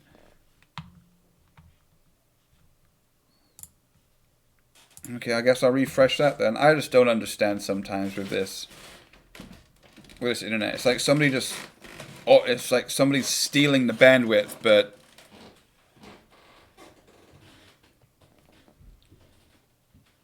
Oh, no, it's not even loading. So I guess I'll answer some questions. What's your opinion on Brighton? I think they're a better footballing team, more fun to watch on the eye than they were under Chris Hughton. But, you expect that from certain teams. Once they've become a mainstay in the Premier League for a couple of seasons, you can push on and buy decent players and, try and be expansive. But the first couple of seasons when you're up in the Premier League, it's all about survival. You look at how Burnley have done it. You look at how Bournemouth have done it. You look at Brighton now, how they're doing it. Like, you don't want to go back down to the Championship. Oh, Walcott should have hit that first time. Oh, Walcott again. But yeah, I think Brighton are one of those teams that once they're established, they can change manager and have different goals, different ambitions. And you can see the players they brought in, the way they're playing, the football they're playing, the tactics they're playing. And not just parking the bus now and putting that old codger Glenn Murray up top and just hoofing the ball up to him, hoping something's going to happen. Like, Glenn Murray is now a last resort for Brighton. They want to play expansive football. They want to entertain their supporters. They want to evolve as a team, so I can give them all the respect in the world for that. And going out there and, it doesn't really matter how bad Tottenham are, how disorganized Tottenham are. So what you want to get about Tottenham right now.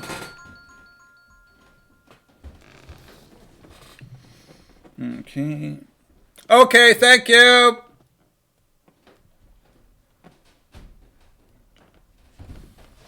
Okay, and my wife is off to the farmer's market, so I have my dogs upstairs right now, so if they start acting up and fighting each other, I'm going to have to leave sporadically and go break up fights between my Siberian Huskies, because they just got back from their walk.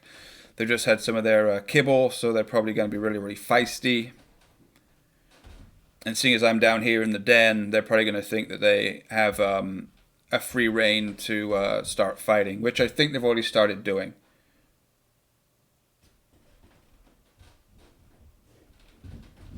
Yep. Mopay into the box, pulls it back.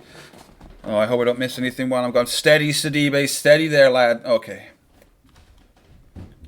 Okay, I'll be back, stupid dogs.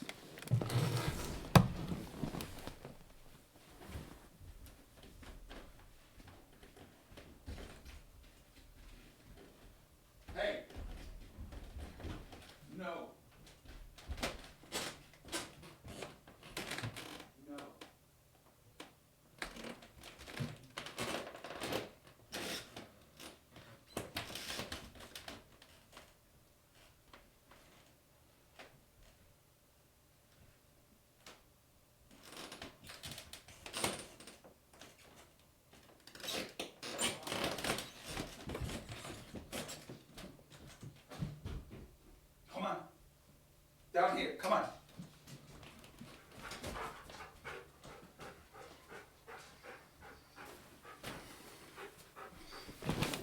Okay, sorry about that. You want to see the Lukey?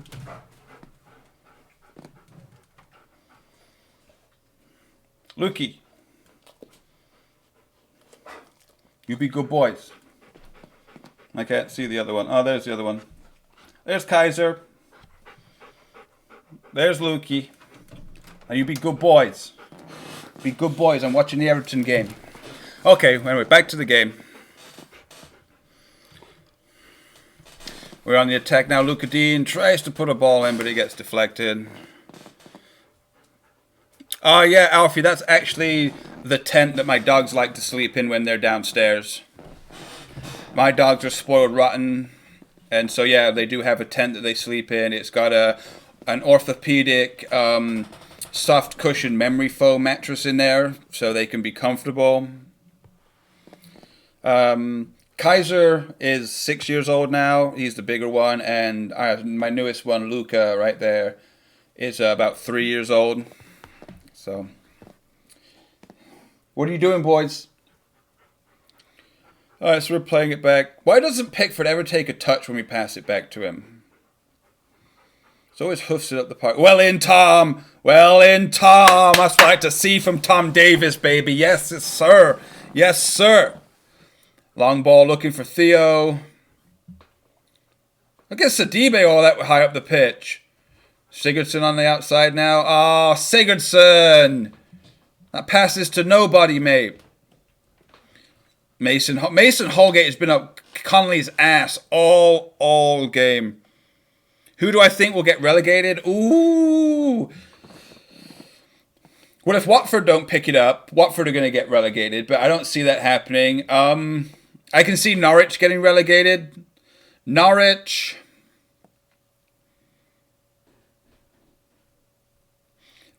Newcastle. I don't think Sheffield United are going to get relegated, and I don't think Aston Villa are going to get relegated. So, maybe Southampton if they don't pick it up. But definitely Norwich and definitely Newcastle. I don't think Steve Bruce has anything to commend him for being a Premier League manager. But yeah, so I can't really pick a third one right now. Well closed down by Luca. Way out there. Yeah, we need to make a change. I don't know. Like I said, I think maybe bringing on Moise Kean could help here, or bringing on Calvert-Lewin, taking off Walcott possibly. But I think we need to mix it up.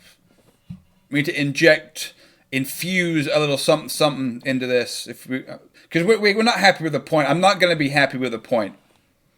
Well, I'm not going to be terribly disappointed and upset, but you know. They really should be pushing for 3 points here. Brighton don't have anything to offer. They play long ball quite a bit. Mason Holgate is all over Connolly. Keane got that Muppet guy totally under control. So, come on, show for him. Oh, Gomez, don't do the Schneider and just start passing it 5 yards sideways. Well, in it will be. Oh, Luca Dean's almost in. Whoo! See, we're pushing. Push harder. Push like you're giving birth. Push!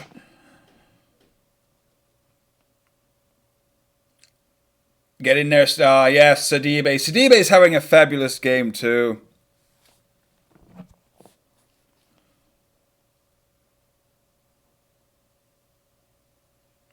Like, Brighton have so discombobulated and disjointed. Like, they're there for the plucking.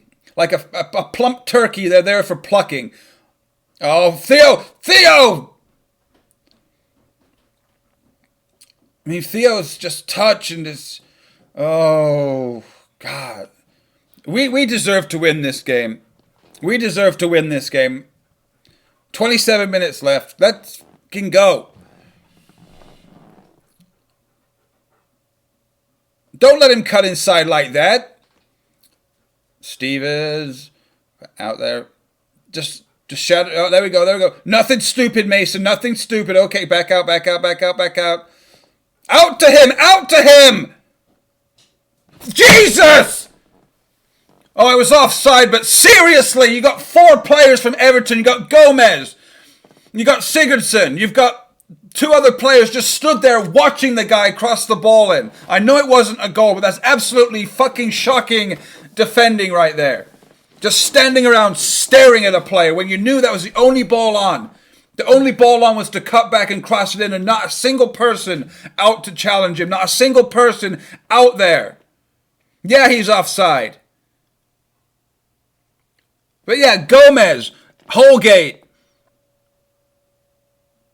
Iwobi, Sigurdsson all just stood around doing fuck all.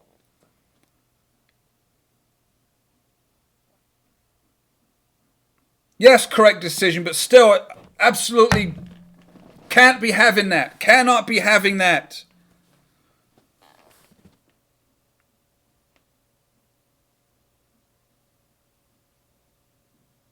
Montoya's going off.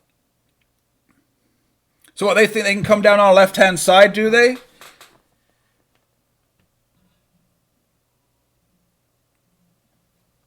Scalotto, some Woodstock hippie reject just came on, and it looks like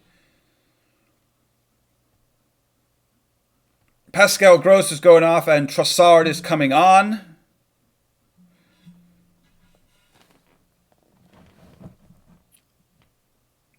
Okay, Marco, they've made some changes. They've made some proactive changes. What have you got in the bag, Marco? What's going to happen here now? We need at least a substitution in the next 5 minutes if we're not going to score, because something needs to be switched up.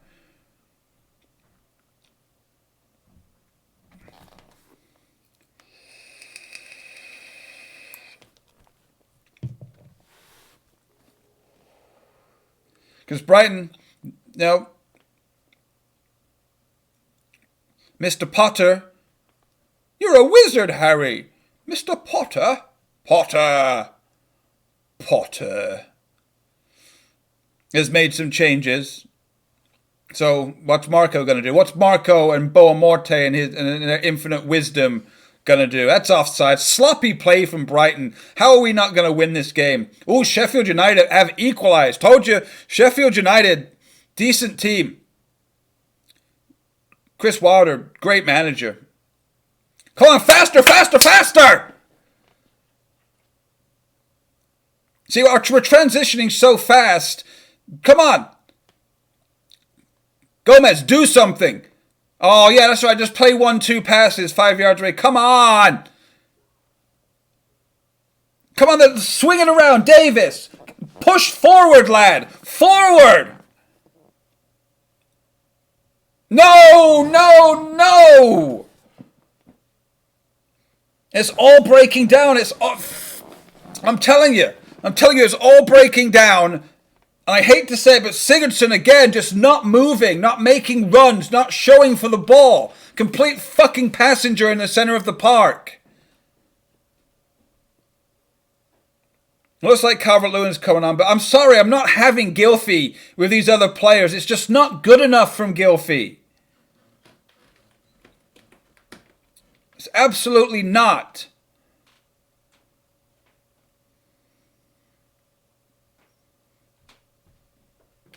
Whoa, yes, Richie! Sigurdsson spins out. Good ball to Sidibe. Now do something. Just passing it around, slow.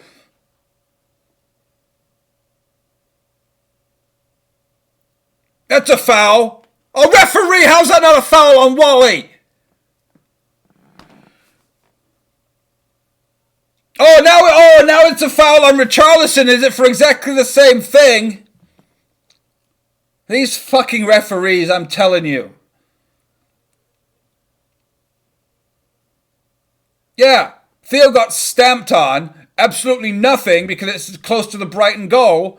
50-50 with Richarlison. Yeah, the clear foul. Clear foul. Raked him right down the back.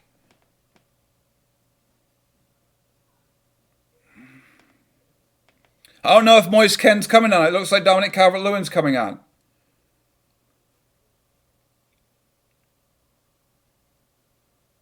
Oh, what a scrubby header that was.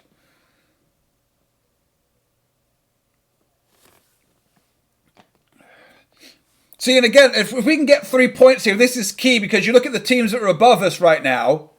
Watford and Bournemouth. But Bournemouth, they're only going to get a point today if that holds with Watford. West Ham and Sheffield United are only going to split a point. So if we get 3 points, let's go! Villa lost today, obviously, got 0 points.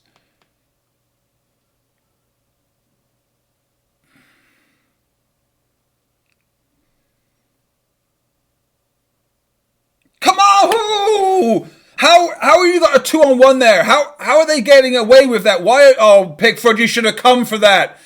fucking bottle job.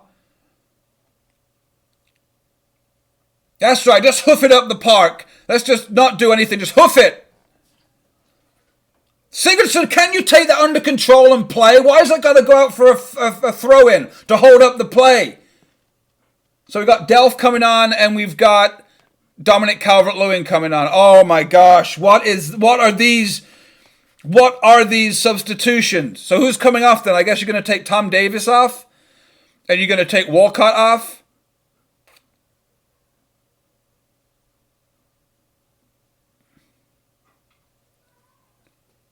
I don't know about these.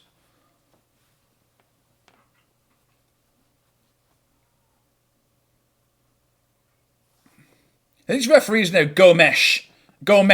Isn't it fucking this passing is absolutely shocking. And now they're breaking away.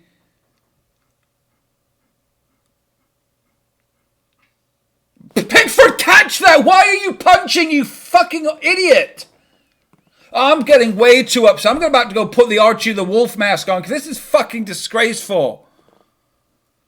Our decision making is absolutely shocking. Our passing is shit. We just look like we have no idea what we're doing. The pace and the fluidity's gone out of the team. The defensive players are making fucking shocking decisions. Pickford's punching when he should be catching. Sigurdsson's letting it go out for a throw-in when he should be just taking it under control and moving it up the park. Oh my fucking days.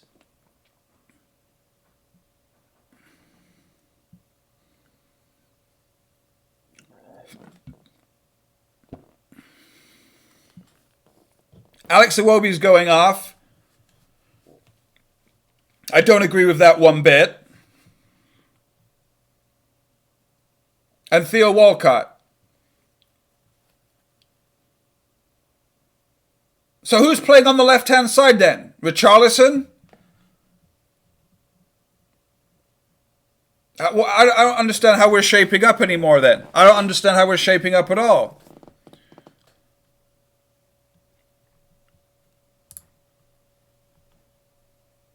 Okay, so Wally is off.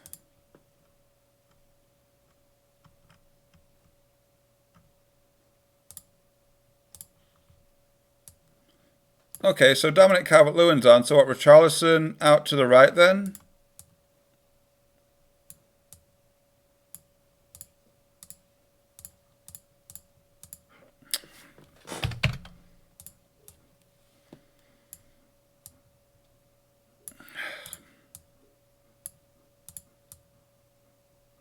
So we got that, and then so I need to look at this formation then.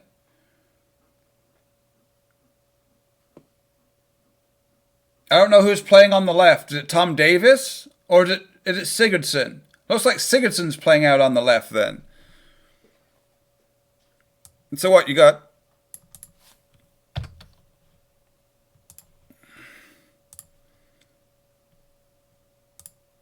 Okay, so it looks like this then. And you got Davis in the middle there. And this is, like I said, this is just what it looks like to me.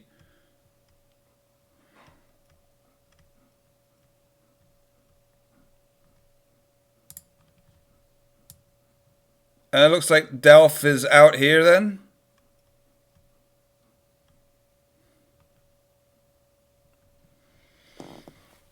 Okay, Mason bringing it forward. Oh, Dominic's in. Dom's in here. Calvert-Lewin, get the fuck in, boy! Doesn't matter what the formation is. Doesn't matter where people are playing. Dominic Calvert-Lewin, 2-1 Everton. Thank you, Dom. Marco Silva, give yourself a pat on the back. Give yourself a round of applause. I wasn't doubting the Dominic Calvert-Lewin the substitution. I was doubting the Delph, but it doesn't matter. Mason Holgate, beautiful through ball. I don't know what their keeper's doing, by the way, but I don't give a shit what that keeper's doing. Dominic Calvert-Lewin pounces like an animal.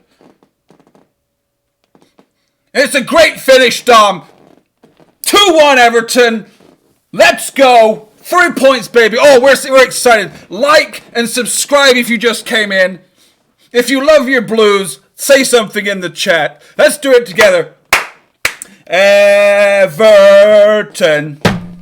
Everton FC. We are by far the greatest team the world has ever seen. And it's Everton. Get in! Oh, now they're playing long ball again. Get your shitty tactics out of here. Get out.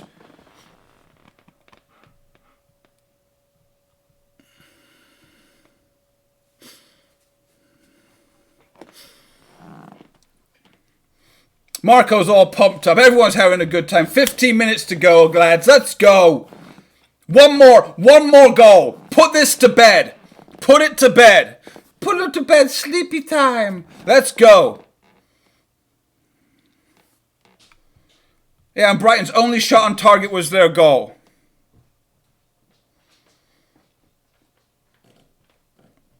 This is what I'm talking about. This is how we watch Everton games. This is why I wake up early and come on for you people. You fine, fabulous, wonderful people that are in the chat right now having a good time. A waveform. And the thing I like about that too is it's Holgate that has the assist. Holgate willing to push up, willing to commit himself, willing to pick the pass, and Dominic Calvert-Lewin with the run, the number 9's run. Perfectly timed, perfect positioning, perfect body positioning. Everything about that goal is absolutely fabulous.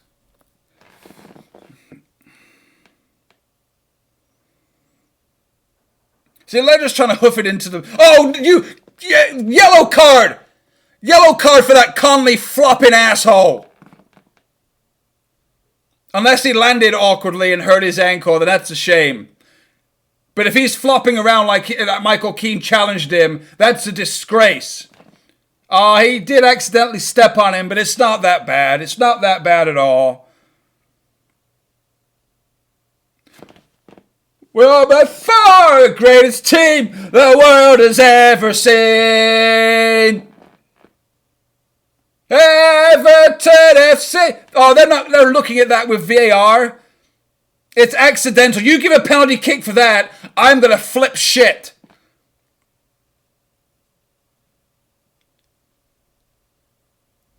Oh, come on. You better not be giving that. Oh, I do need to update the score, don't I? Thanks.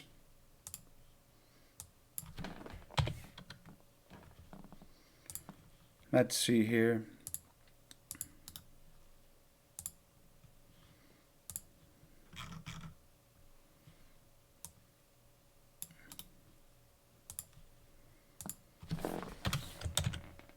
No, it doesn't have to be a penalty. That shouldn't be a penalty. It better not be.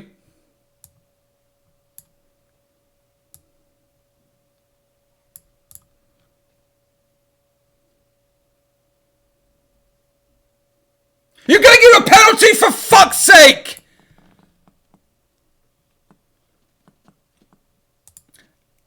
Absolutely a fucking disgrace.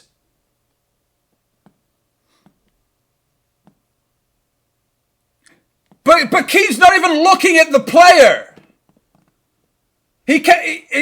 Are you giving it for the tug on the shirt? Because if you're giving it for the stamp on the foot, there's no fucking way that that's a penalty. He just stepped on his foot. He wasn't even looking at anything. And this fucking Conley guy flopping around like he just got his leg hacked off. Get in there, Luca Dean. Fucking tell this referee he's a fucking shithawk.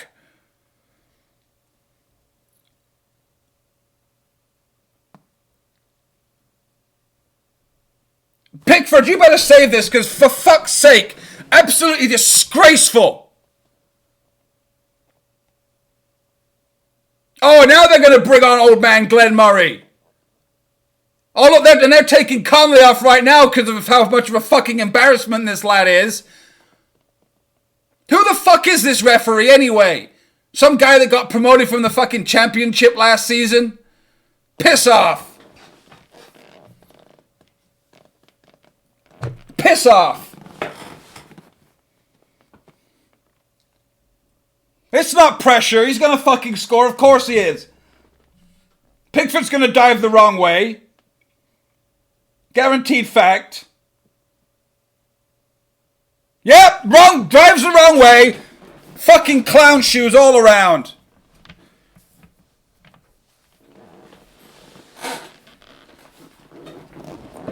You don't deserve shit. Don't deserve anything whatsoever.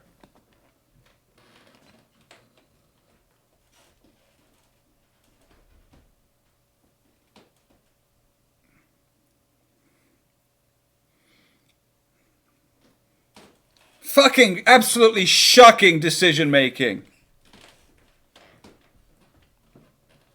Alright, let's go again, lads. Let's go again. 10 minutes to go. All substitutions have been made from both sides. So now we got to push on.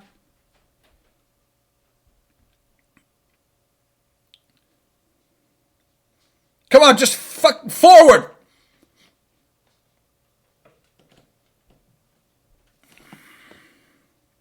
Straight down the fucking middle. Give it to him, Dom. Put that in the... Yeah, put it in a mixer.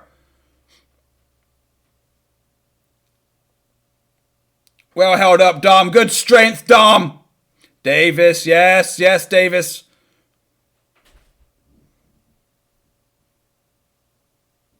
Oh, Delph!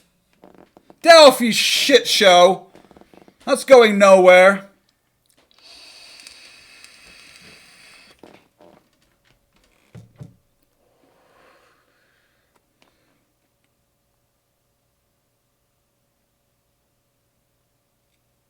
Brighton don't deserve anything out of this game.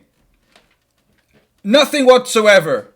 Gomez gives away a fucking cheap free kick and Pickford bottles it and can't fucking make a simple save. No, literally, they played 75 minutes of this game, Brighton did, with one shot on target, and that's the one goal, the one shot they had on target, and it was a free kick, and it was their goal. Oh, Gomez, that's an obvious pass. Oh, now we're just all getting confused. All at 6s and 7s positionally. Sigurdsson, fuck off out the way. Forward. No, not passing 5 yards sideways. Forward. Forward.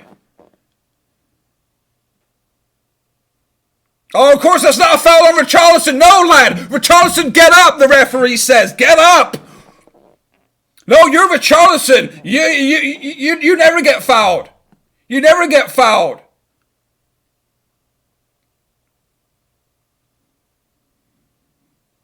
Marco Silva better lay into these fucking shitheads referees in his post-match press conference, because last week got robbed of a Yerry Mina goal that was never a block by Andre Gomez. The referee bottled it and blew too soon. Then we should have had more goals against West Ham. This fucking referee, this chump.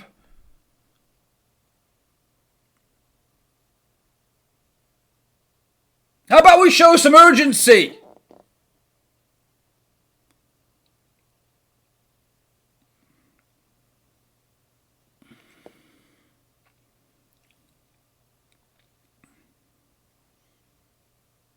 We've just completely fallen apart now.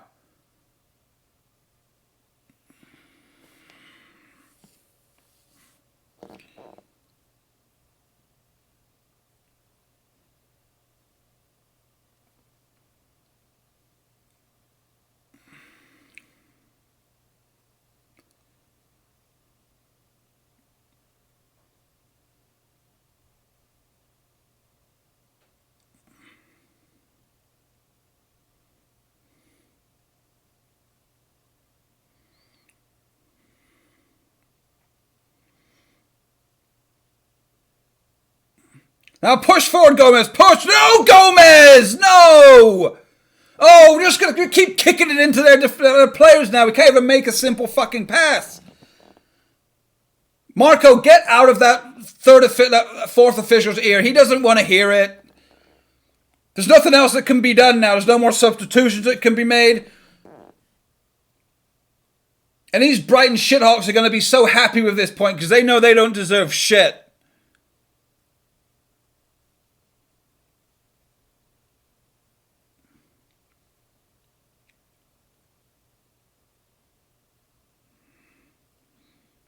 See, I'm getting feisty. Chat's getting feisty. Everybody's getting feisty. Stop kicking into their players. To the left of them or to the right of them, not right down their fucking throat.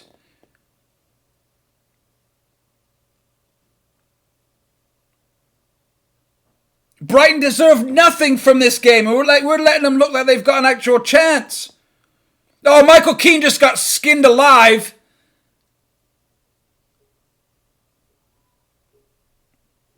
Tackle him now, go! Oh, fucking Tom. That's scare tactics. Just hoofing it out of the 18-yard box. Hoofing it up front when there's no one there. This is fucking desperation times.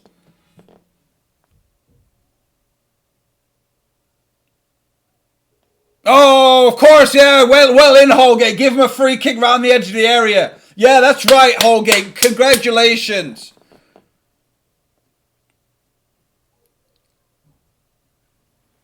I'm sure he's going to get a yellow card now. Yeah, there you go, Mason. Now, unnecessary foul. Diving in. 4 minutes to go, plus some stoppage time. Just boom. Yeah, take him out. That's exactly the same distance as it was. Luckily, Pascal Gross isn't on the pitch.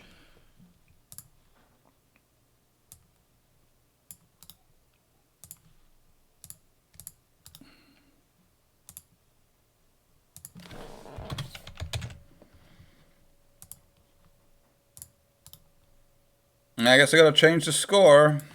It's only fair. Oh, there's Kenwright and Mashiri.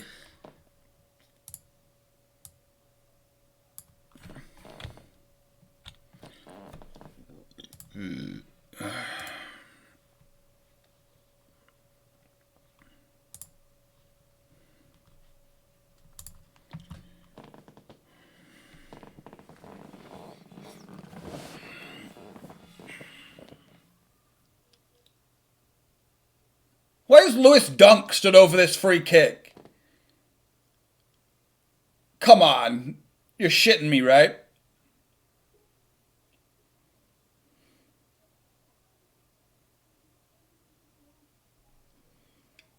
Who does Lewis Dunk think he is? David Luiz?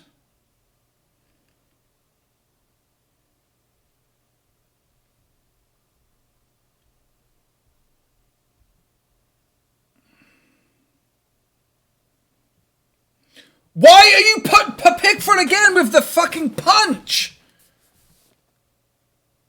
Pickford, confidence is absolutely shot from this lad. Seriously, Jordan. No, not Silva out. This isn't Silva's fault. It's not Silva's fault that this referee is absolutely shockingly shit. The VAR is used sometimes, but not used at other times. So this has got nothing to do with Marco Silva. Marco Silva made the right decision to bring on Dominic Calvert-Lewin and Fabian Delph because we scored a couple of minutes afterwards. So there's no fault for Marco Silva today. This is all on fucking shoddy refereeing again.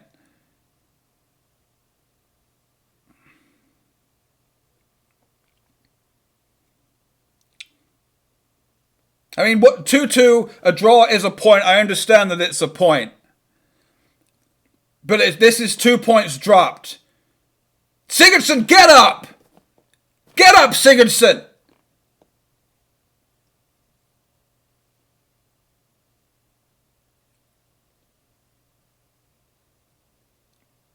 Six minutes of extra time. Okay. What city am I from? I live in Des Moines, Iowa, in the United States of America right now. I was born in Swindon in Wiltshire. I moved to Derby. And then I moved to Belper in Derbyshire. And then I moved to America. That's where I'm from.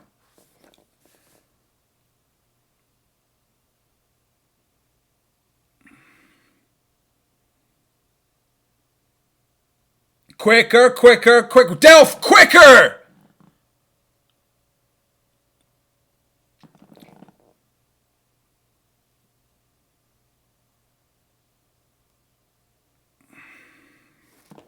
Man, oh man, this is disappointing.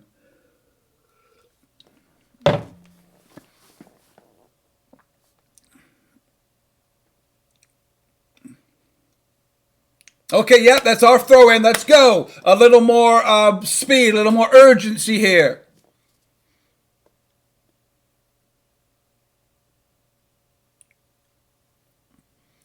Seriously, we're Everton Football Club. Why are we slow rolling this?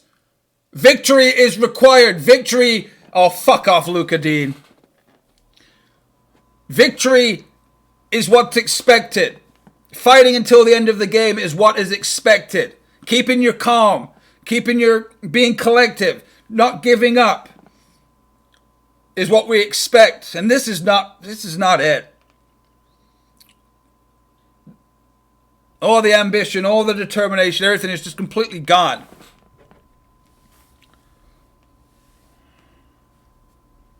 See, Tom Davies is still running around like a madman. It's good to see. Well in, Mason. Attaboy, Mason. Calm, collected, yes.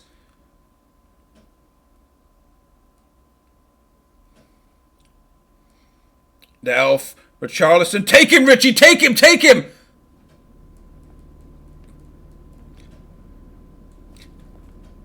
That's a goal kick. Oh, well, how's that not a penalty? Oh, that's a good, solid challenge. What team do I support in America? I don't watch or play or participate in any American sport whatsoever. I can't stand American football. I can't stand hockey. I can't stand basketball. I can't stand any of it. They're all boring. They're all boring games to me. I don't like anything about American sports.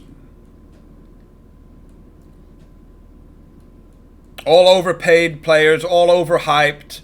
The games take way too long. Like games like American football and basketball, like they're so simple and they're just games made of moments. And that there's just as many commercials as there are actual good points in the game. I just can't. I'm not going to watch a 3-hour American football game. Like it's the same. So just people tackling, throwing a ball. Like I don't find it exciting. I don't find it entertaining. I don't find it anything whatsoever.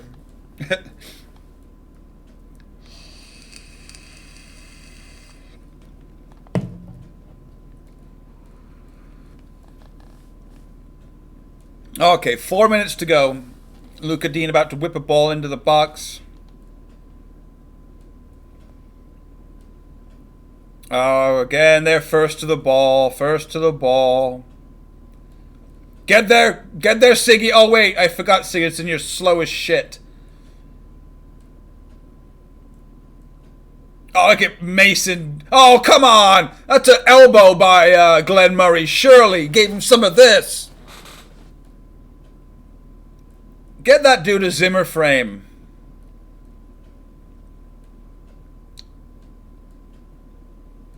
Tom whips it in. Calvert-Lewin looked like me on Pez right there, where you try and bring it under control, but for some reason you slide. Oh, Sigurdsson into the box. Oh, Sigurdsson, that's a shit cross. Too close to the goalkeeper. Oh, now they're breaking. Look at that. They just picked us apart right through the middle of the park. Oh, and it's an own goal! Fucking Luca Dean! I think. Are you fuck?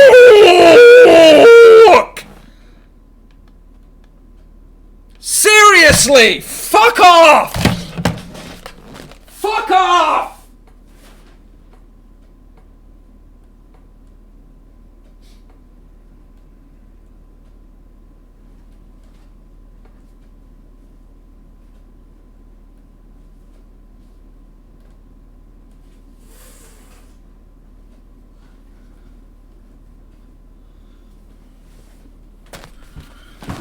Absolutely fucking disgusting. Everton fucking bottle it. How do you not clear that, Luca Dean? How do you do that? I don't understand what is going on. Yeah, you need some luck. I understand that we had bad luck, but A, the refereeing is absolutely fucking shocking. That was never a penalty, not in a million years. How Luca Dean just kicks that into the back of his own net is absolutely fucking unreal and unbelievable.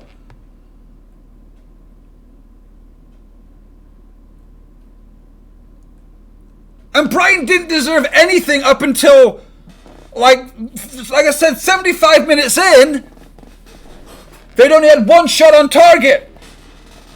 20 minutes later, they've scored 2 goals. One of them a jammy-ass, nonsensical penalty kick. The other one, Luca Dean just kicking the ball into the back of his own net.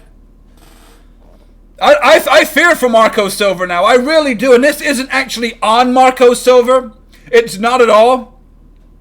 Because he made the right decisions. He brought Calvert-Lewin on, but from going 2-1 up away from home, showing the fight, the desire, the determination, and now this, a 3-2 loss. Fuck me.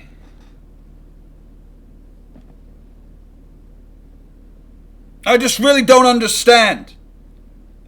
How can you have so much bad luck and how much just gave it away in the last 10 minutes?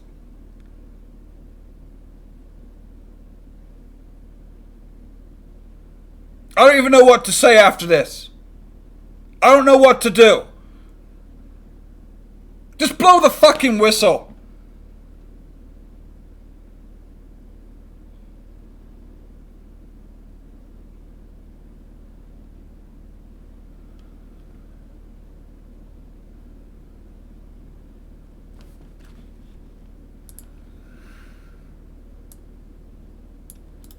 Fucking jammy bastards.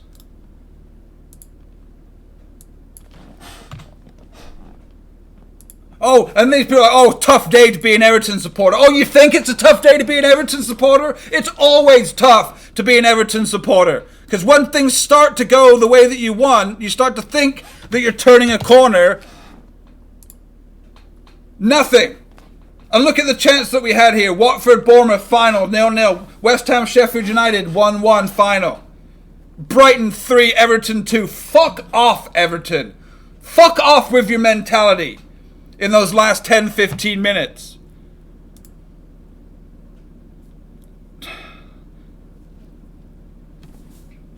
So now what?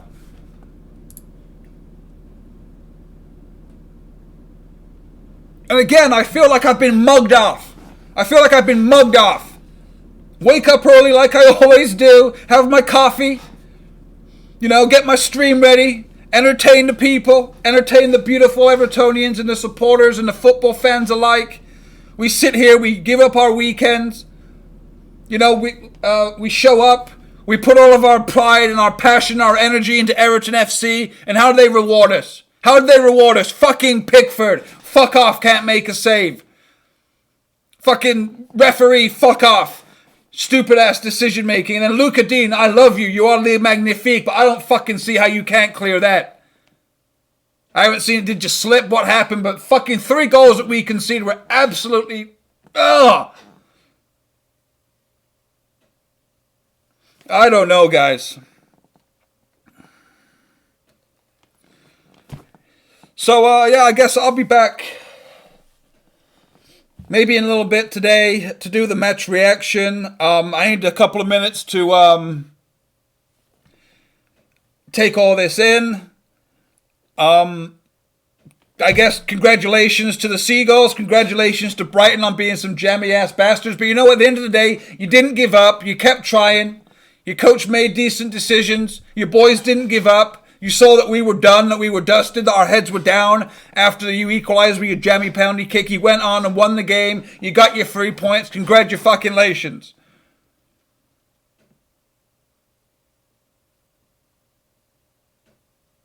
Yeah. And so now Marco Silva's got to sweat it out. We've all got to sweat it out to see what's going to happen. Because next week is Tottenham.